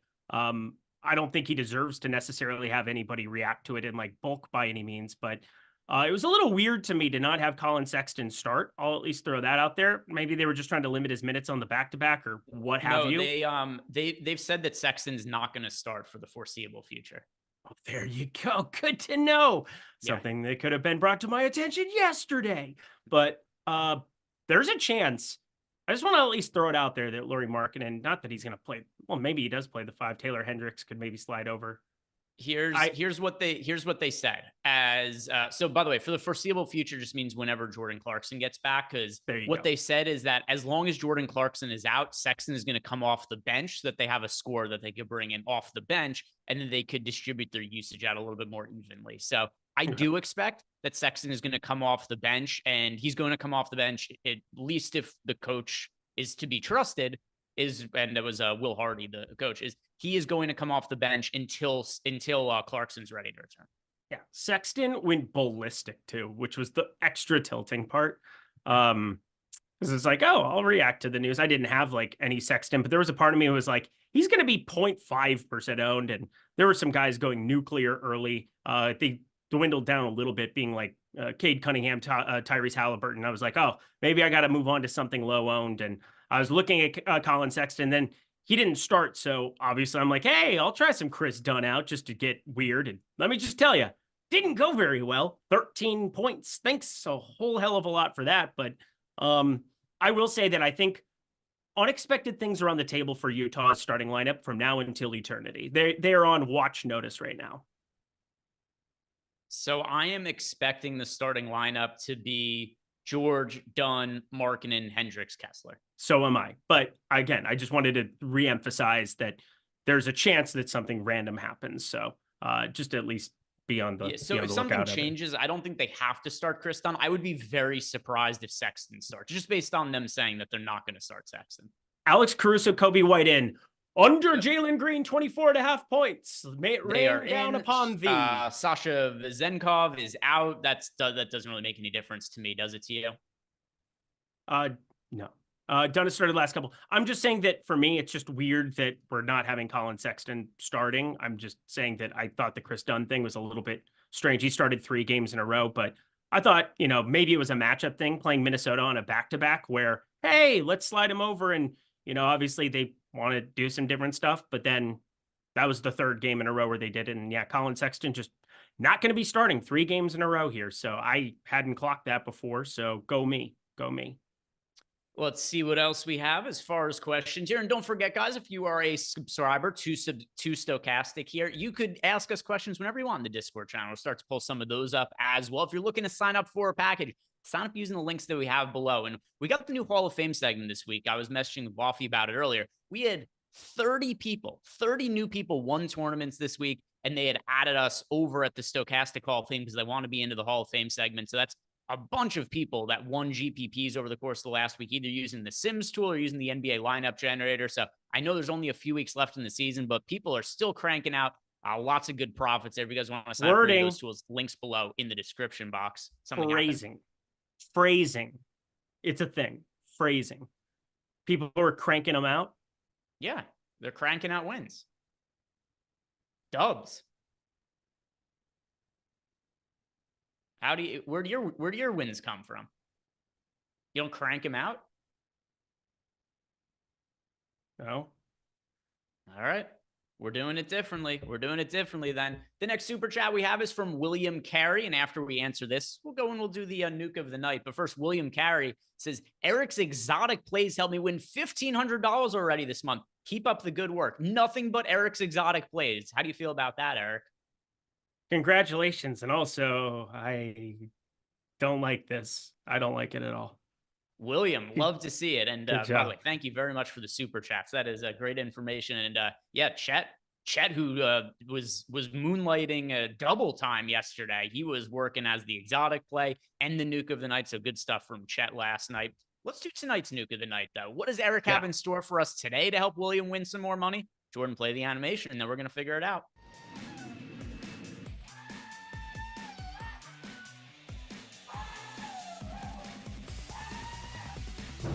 Dang. All right. There it is. Animation's done. Eric, lots of pressure on you. You've been killing the nuke of the night. People are all excited for it. I know that William Carey was shouting out that the exotic play helped him as of late, but the nukes have been helping a lot of people as well. So, Eric, nuke of the night. Who's a tournament play that you really like getting behind today? I probably have the most disgusting nuke of the night today. And I've been debating because I was like, oh, I could go to the chalky version. I could say Giannis and he's going to be underowned and do that.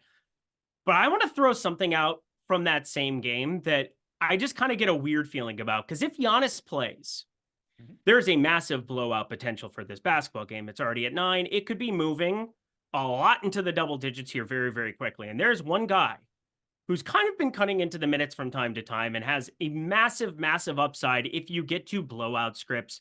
If you get to these spots where you have a Nicholas Claxton end up being a little bit limited, I think playing a little Claxton's fine, but how many people really want to play Day'Ron Sharpe now? He's somebody that I know people had circled, highlighted, starred.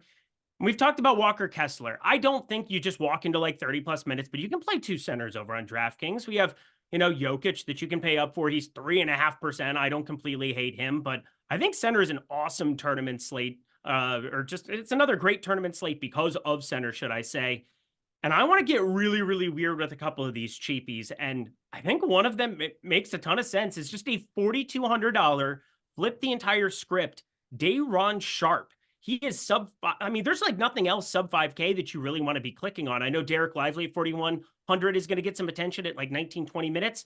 But he's a 1.26 fantasy point per minute producer. He breaks slates when he plays 22, 23 minutes. He puts up 37 fantasy points last time out. His first time playing over 20 minutes. The last time he had played 20 minutes previous to it, 33 fantasy points. If you watch the guy, he is high motor, getting weird shit done. And I know nobody wants to be clicking on him with Nicholas Claxton. And so maybe you get a limited Claxton. Maybe you get a blowout script. I think there's more ways than not that a sub 10% Day'Ron Sharpe can play himself into the optimal. So again, this is the weirdest one I've thrown out in quite some time. I have 25% of him, the nuke of the night, Day'Ron Sharpe.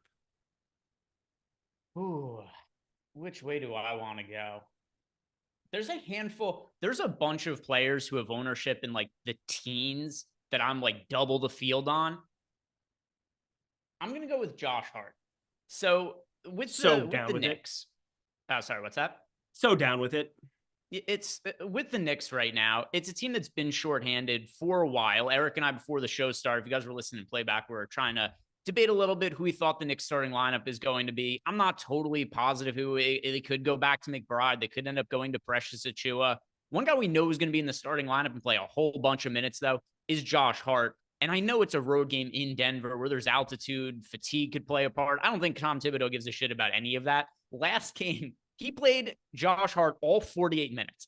All 48 minutes Josh Hart played. Finished with a triple-double. And I know that Josh Hart, there might be some sticker shock if you just look at his price point. But, I mean, last game, and we shouldn't expect 48 minutes again, but look at the other recent games.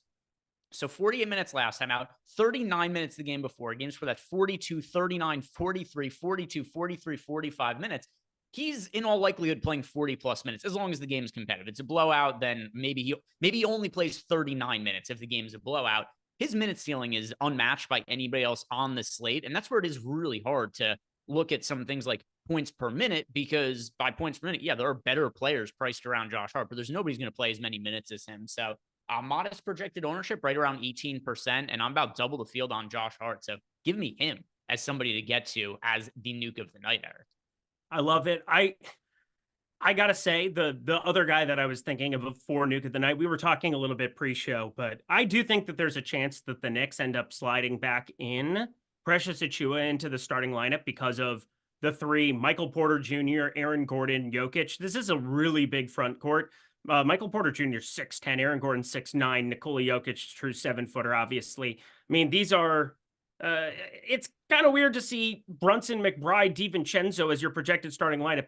Who the flying F is DiVincenzo going to guard between those three? Like, for me, I think you have to put Precious Achiuwa on the floor for more minutes. So I'm with you. I think Josh Hart probably plays every damn minute humanly possible. But I want to at least throw out that Precious Achiuwa is somebody that I have 15% of right now. I know he just got done burning all of eternity, and everybody, didn't swap when they should have when they saw the Miles McBride news come through. I know it was probably tough to make some of those swaps, but I like a Precious Achiuwa for tournaments today. All right, so let's go ahead and see what else we have here. Shout out to Chris Williams for gifting out 5 YouTube Chris Williams gifting out 5 YouTube memberships, and then he said, work's been busy. Sorry, I've been MIA. Chris, I saw you in playback last night. You've been around. You don't have to apologize. You're always present in the streets. Nothing to apologize for. We see you here more often than not. Nothing to don't want to make people feel like because they have something else going on that they owe us their time to watch all 28 hours of the 24 hours a day that we're doing programming here. Appreciate you, Chris. One of the biggest supporters of the channel. Yeah, please don't apologize. El Negro Loco, the news god, says that he needs to see the Eric Exotic pick. No, you don't. Yeah, he does. Throw it up on screen, Jordan. The people want to see it. Just the pick. Just a little. Oh, thank you for sharing it with us, too. There it is. I've been strongly considering making this my avatar on DraftKings. I mean, how funny would it be if there was a night where just the top, because it's been happening a lot. You look at the top of the leaderboard and stochastic avatars, they're everywhere. The top, you can't play an NBA DFS slate and not see somebody in the top 5, top 10, or winning a GPP with our avatar. What if everybody just had you as the avatar as Eric Exotic? And they've got the alliteration too, because I know you love your alliteration, Eric Exotic. Boy, this is going to be the next big thing in DFS. I could already tell here. I could already tell. Thomas Rhines left us a super chat. And first he says Auburn over ISU. Boy, everybody's trolling Eric right now. Auburn over ISU, according to Thomas Ryan. Eric probably agrees with that, though. Probably do.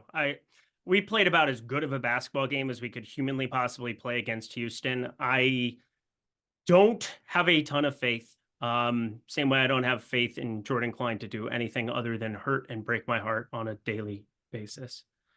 All right, so let's go ahead and answer the other part of Thomas Ryan's question, because not only did he troll Eric, he also wants to know who are our favorite plays at each position for DraftKings.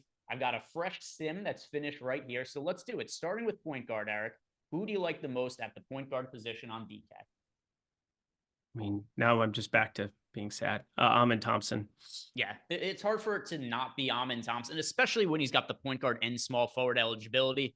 I know these Thompson brothers, they've been very hit or miss in these chalk spots. Seems like they either absolutely destroy the slate or, I mean, they destroy the slate either way, because either they go out and they score like 10 fantasy points or they score like 60 or something ridiculous at a modest price point. But point guard, small forward eligibility, pretty easy to get to Amen Thompson. He's my most rostered point guard. Shooting guard for me, that is currently Miles McBride. I am assuming he starts. If McBride is not the starter for the Knicks and they go to Precious Achiuwa, that is going to drastically change my lineups. But as of right now, I'm going with Miles McBride. And by the way, we just got word Giannis will play today. Okay, amazing. I have 0% Miles McBride. I feel better about Nuka than I with Giannis in, by the way. Go Day'Ron Sharpe. Do Day'Ron Sharpe. Small forward, that would also be Amen Thompson for me. Yep. But Same. instead, that is going to be, I'll go to Josh Hart. Yep. I love the Josh Hart play today. I'm with you. Power forward, that is Aaron Gordon for me. Aaron Gordon. And then at the center position, that is actually Derek Lively for me. I'm surprised by that. It's Derek. So Hate it. I have a bunch of Derek Lively. I also have a bunch of Walker Kessler. But just since Lively is such a lower projected ownership, I'm going to put him here when I basically have the same exposure to both of them. Yeah, I totally get it. I mean, for me, the one thing you can do to get different, find $100 to Day'Ron Sharpe. They're projected within like 0.5 of each other. And then the other thing you could do to reduce it is play both of them and just completely punt the center and hope you don't get the like 70-point Giannis game. Vooch doesn't completely smash Houston's face in, which is definitely live to happen. Kessler, 5,500, maybe. Yeah, again, they hate Walker Kessler for whatever reason, because offensively he's a nothing at the moment, but defensively at least exists. They do exist. Good Eminem quote there. Anyway, my highest owned center is currently Walker Kessler, and I don't like that, but it is what it is. I mean, Walker Kessler makes a ton of sense on this slate. I like him a whole bunch too. He's in a third of my lineups, but Lively, Contrarian play, I like a good amount as well. Yep. Let's get to the Discord and see what questions that our customers have for us in here, starting with M. Grizzly. He wants to know, am I boosting anybody tonight? And if so, what ownership are you trying to get to? So we just got word that Giannis is going to be in, and I was going to be boosting Giannis because I wanted to get more of him in lineups with the uncertainty whether he was going to be in or out.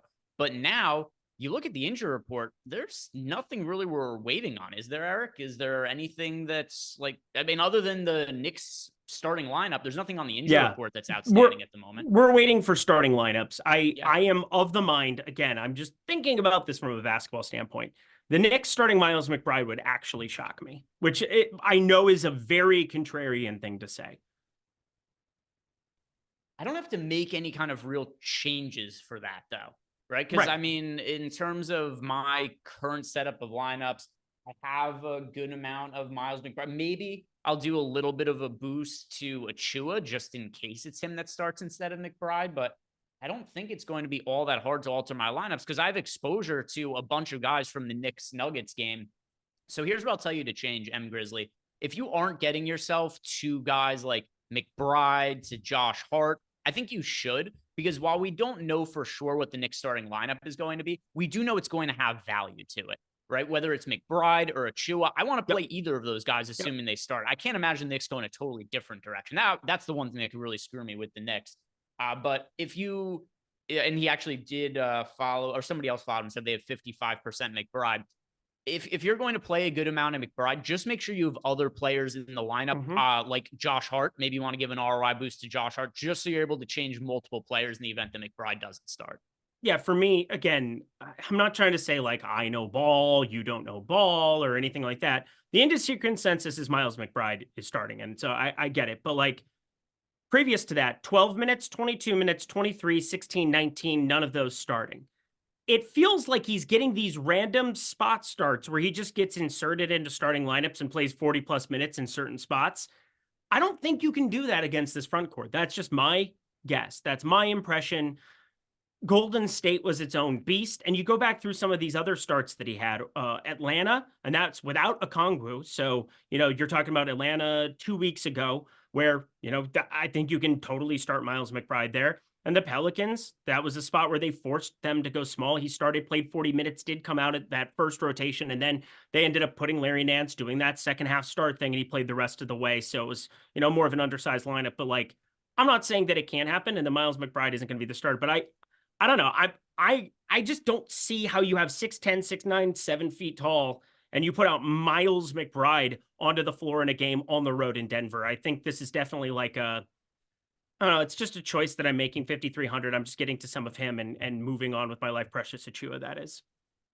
So let's see what else we have as far as questions are concerned here. We've got one from, well, that was a weird super chat that I'm going to have to read in a second. But first, some other questions from the Discord here. I don't even want to look at it. GQ1 NYC says that he currently has 55% McBride on DraftKings. He wants to know, should he be under on that number?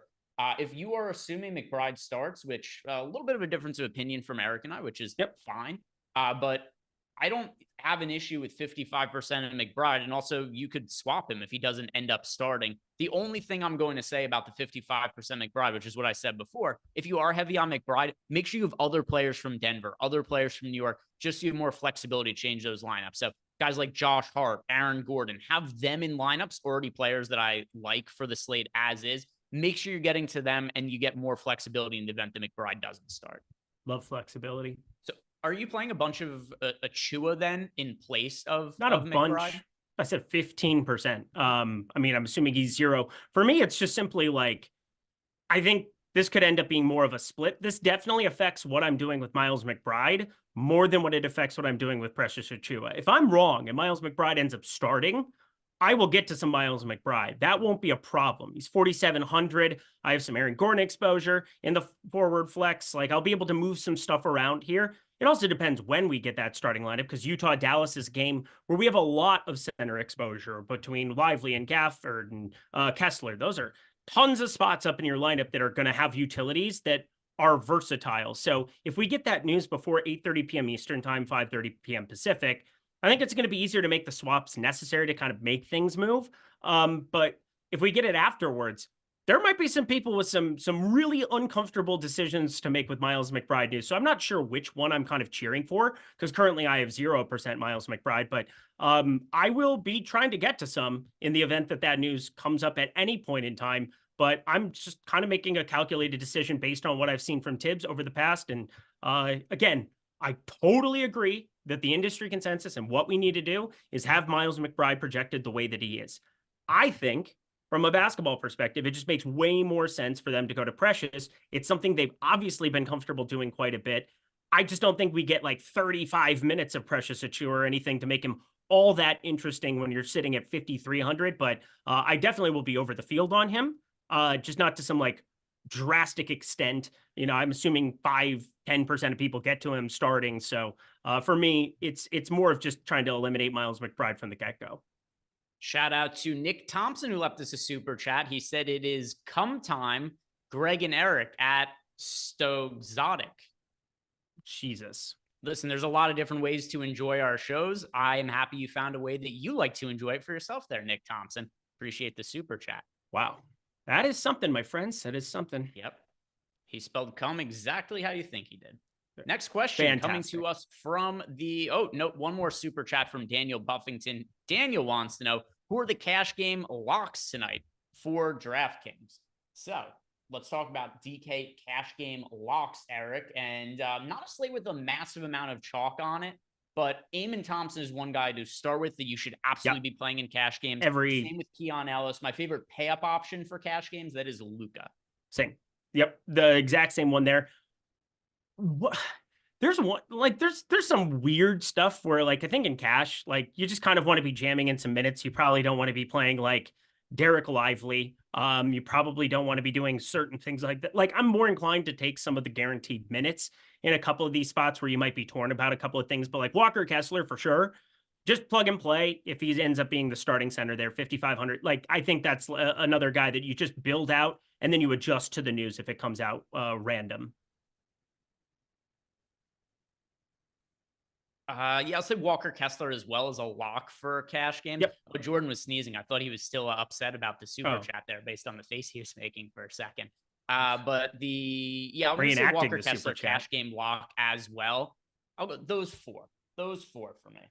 So just to recap, cash game locks, I'm saying that you should be getting to Walker Kessler, Eamon Thompson, Keon Ellis, and Luka in cash games.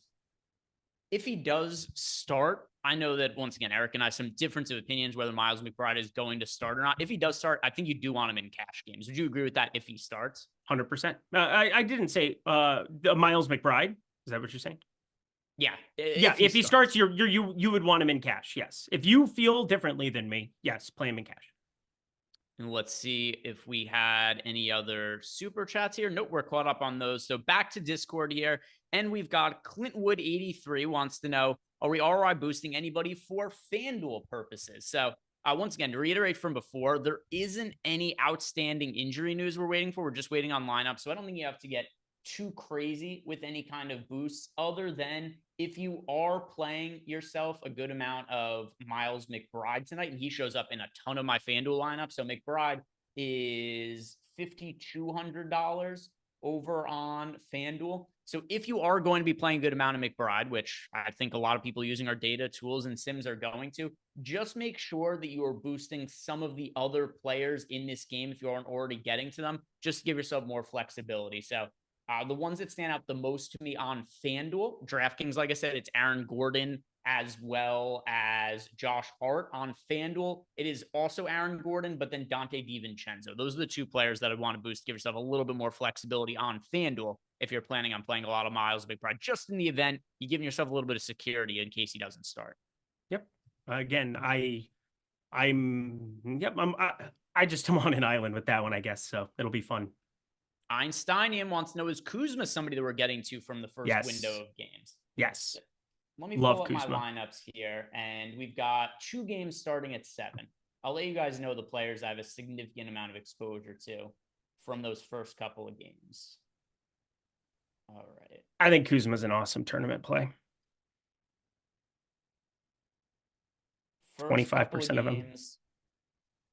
And once again, not to keep rehashing the same points over and over again, but we've got the injury news. There's not too much that we're going to have to wait for. If we didn't have the Giannis news, that would have been massive before lock, but we got that now.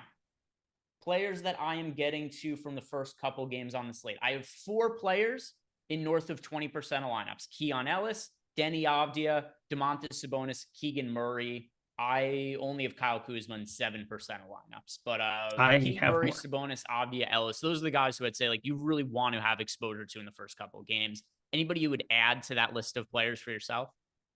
Let me pull up here. Yeah, I like Kuzma more than you do. I'm taking a little bit larger stand on him. Keon Ellis, Malik Monk, I definitely liked as well. Denny Avdia, like as well. Yeah, you hit on all the highlights there. I am gonna say you don't have to play Sabonis, but I would play some Sabonis for sure. Even at 11K, Washington front court. Who is there? Oh yeah, nobody. So that's useful. Yeah, you hit everybody else there. That Orlando New Orleans game. Do you have anything that you like from it? The Orlando, New Orleans. I have one game. share of Wendell Carter, and that is all that I have from the entire game. Yeah, I have 6% of Wendell Carter Jr., but he's projected for double-digit ownership, so I'm underweight to him, and he's my most rostered player. Yeah, one share of Zion as well. So that I 2 shares of the entire game. Shout out to Malcolm Revamp, who left us a super chat, our favorite DK tiers players. And yeah, I saw the super chat before. I wanted to wait until we got all that news to come out before we answered it, but I'll get back to that now. So for tiers, tier 1 for me, that is Luka. Tier 2, De'Aaron Fox. Tier 3, Vooch. Tier 4, Fred Van Vliet. Tier 5, that is Denny Avdia for me. And then tier 6, that is Malik Monk. So Malcolm Revamp. And for everybody else who likes tiers, those are my favorite options in each tier today. Do you have lineups built out for tiers, Eric? I just want to make sure I got all of them out there. So just go. We have 3 minutes. Yeah. No, just read them off. Yep. All right. So we're all good there. Thank you for the super chat there, Malcolm Revamp. And getting back into Discord, we're all caught up on questions there. So only a couple minutes left to go here, Eric. First off, our lineups all uploaded. Yep. I've got them all uploaded. I'm just doing a couple of edits. Yeah, this was an easier slate to manage considering that we didn't have any crazy news right before the show started. And then the honest news came out like right in the middle of it. So I'll ask you this before we wrap up and head on over to playback. Guys, don't forget that even though this show ends, we're going to be heading on over to playback in a couple of minutes. And Josh and I will be sweating out the games. Lofty also potentially could be joining us later. No promises. Hopefully the kids fall asleep on time today and Lofty will be able to hop on with us. But as far as your lineups go, who's most likely to ruin your night? Miles McBride. I have 0. But you're going to swap to him if he ends up starting, right? Yeah. So guys that I'm going to be playing for certain. I think Aaron Gordon has a pretty good chance to ruin my night of guys that I do have. I don't know what it is. Aaron Gordon, whenever you click on him, it feels like a feast or famine type situation, or like he always puts up like 20 to 30 and you never really know what's going to go. It's just like one of those slates though, where you look at the power forward position. I like getting to some other spots on it, but feel like a little bit of a lemming having as much Aaron Gordon as I do, but I feel like it's the right play. He's going to be on the floor a lot here. I do think, it's going to be something where they force that precious matchup. So, yeah, I'll go with, Keegan Murray as well. I have a pretty decent stand in this first game on Keegan Murray. It has to be Amen Thompson for me. He's my most rostered player. I understand he's also going to be very popular tonight. And I think it's for good reason, especially when he's point guard and small forward eligible on DraftKings. But how many times has there been a great spot for Amen Thompson where he's just totally shit the bed? Or the inverse. Like I mentioned before, how many times has there been a slate where, Amen Thompson's really popular? It's like, hey, look, he's already got 25 fantasy points in the first quarter and Josh has to jump off of playback because he's upset that his lineups are ruined. So it's Amen Thompson. It's one of 2 extremes, but like there's never a mediocre game from him. I would agree. So I'm going to say him because it wouldn't be the first time, nor would it be the last time that he ruins or breaks my night. I'm trying to think anybody else. Like I have a good chunk of Luka as my most rostered spend up option, but it's Luka. Even if he goes bad, it's never something I'm going to regret. Be like, I can't believe I played Luka. Exactly. Day'Ron Sharpe, if he plays like 12 minutes and this game ends up being competitive, I'd be really, really mad at myself and obviously have to apologize to everybody and take my lumps. But Sims Tool was like, I ran it unencumbered. I was getting 10% of him over and over and over again throughout the day. So I wasn't crazy. I bumped his projection up, and obviously having Giannis in, I think helps towards the narrative that I'm going for. So like getting to more Giannis, have him go completely scorched earth on the world. And then, give me some Day'Ron Sharpe there, playing in conjunction with Derek Lively and playing him independent of some Derek Lively at that exact same price point. All right, guys. So that is going to do us for here over on Live Before Lock, but go check us out on Playback. We'll see you guys there shortly. If you haven't done it, like the video, subscribe to the YouTube channel. Jordan, drop those links in there so people know where to get us over on Playback. And we'll see you over on the other side, guys. Peace out. Are we doing like a seance? What are we see on the other side?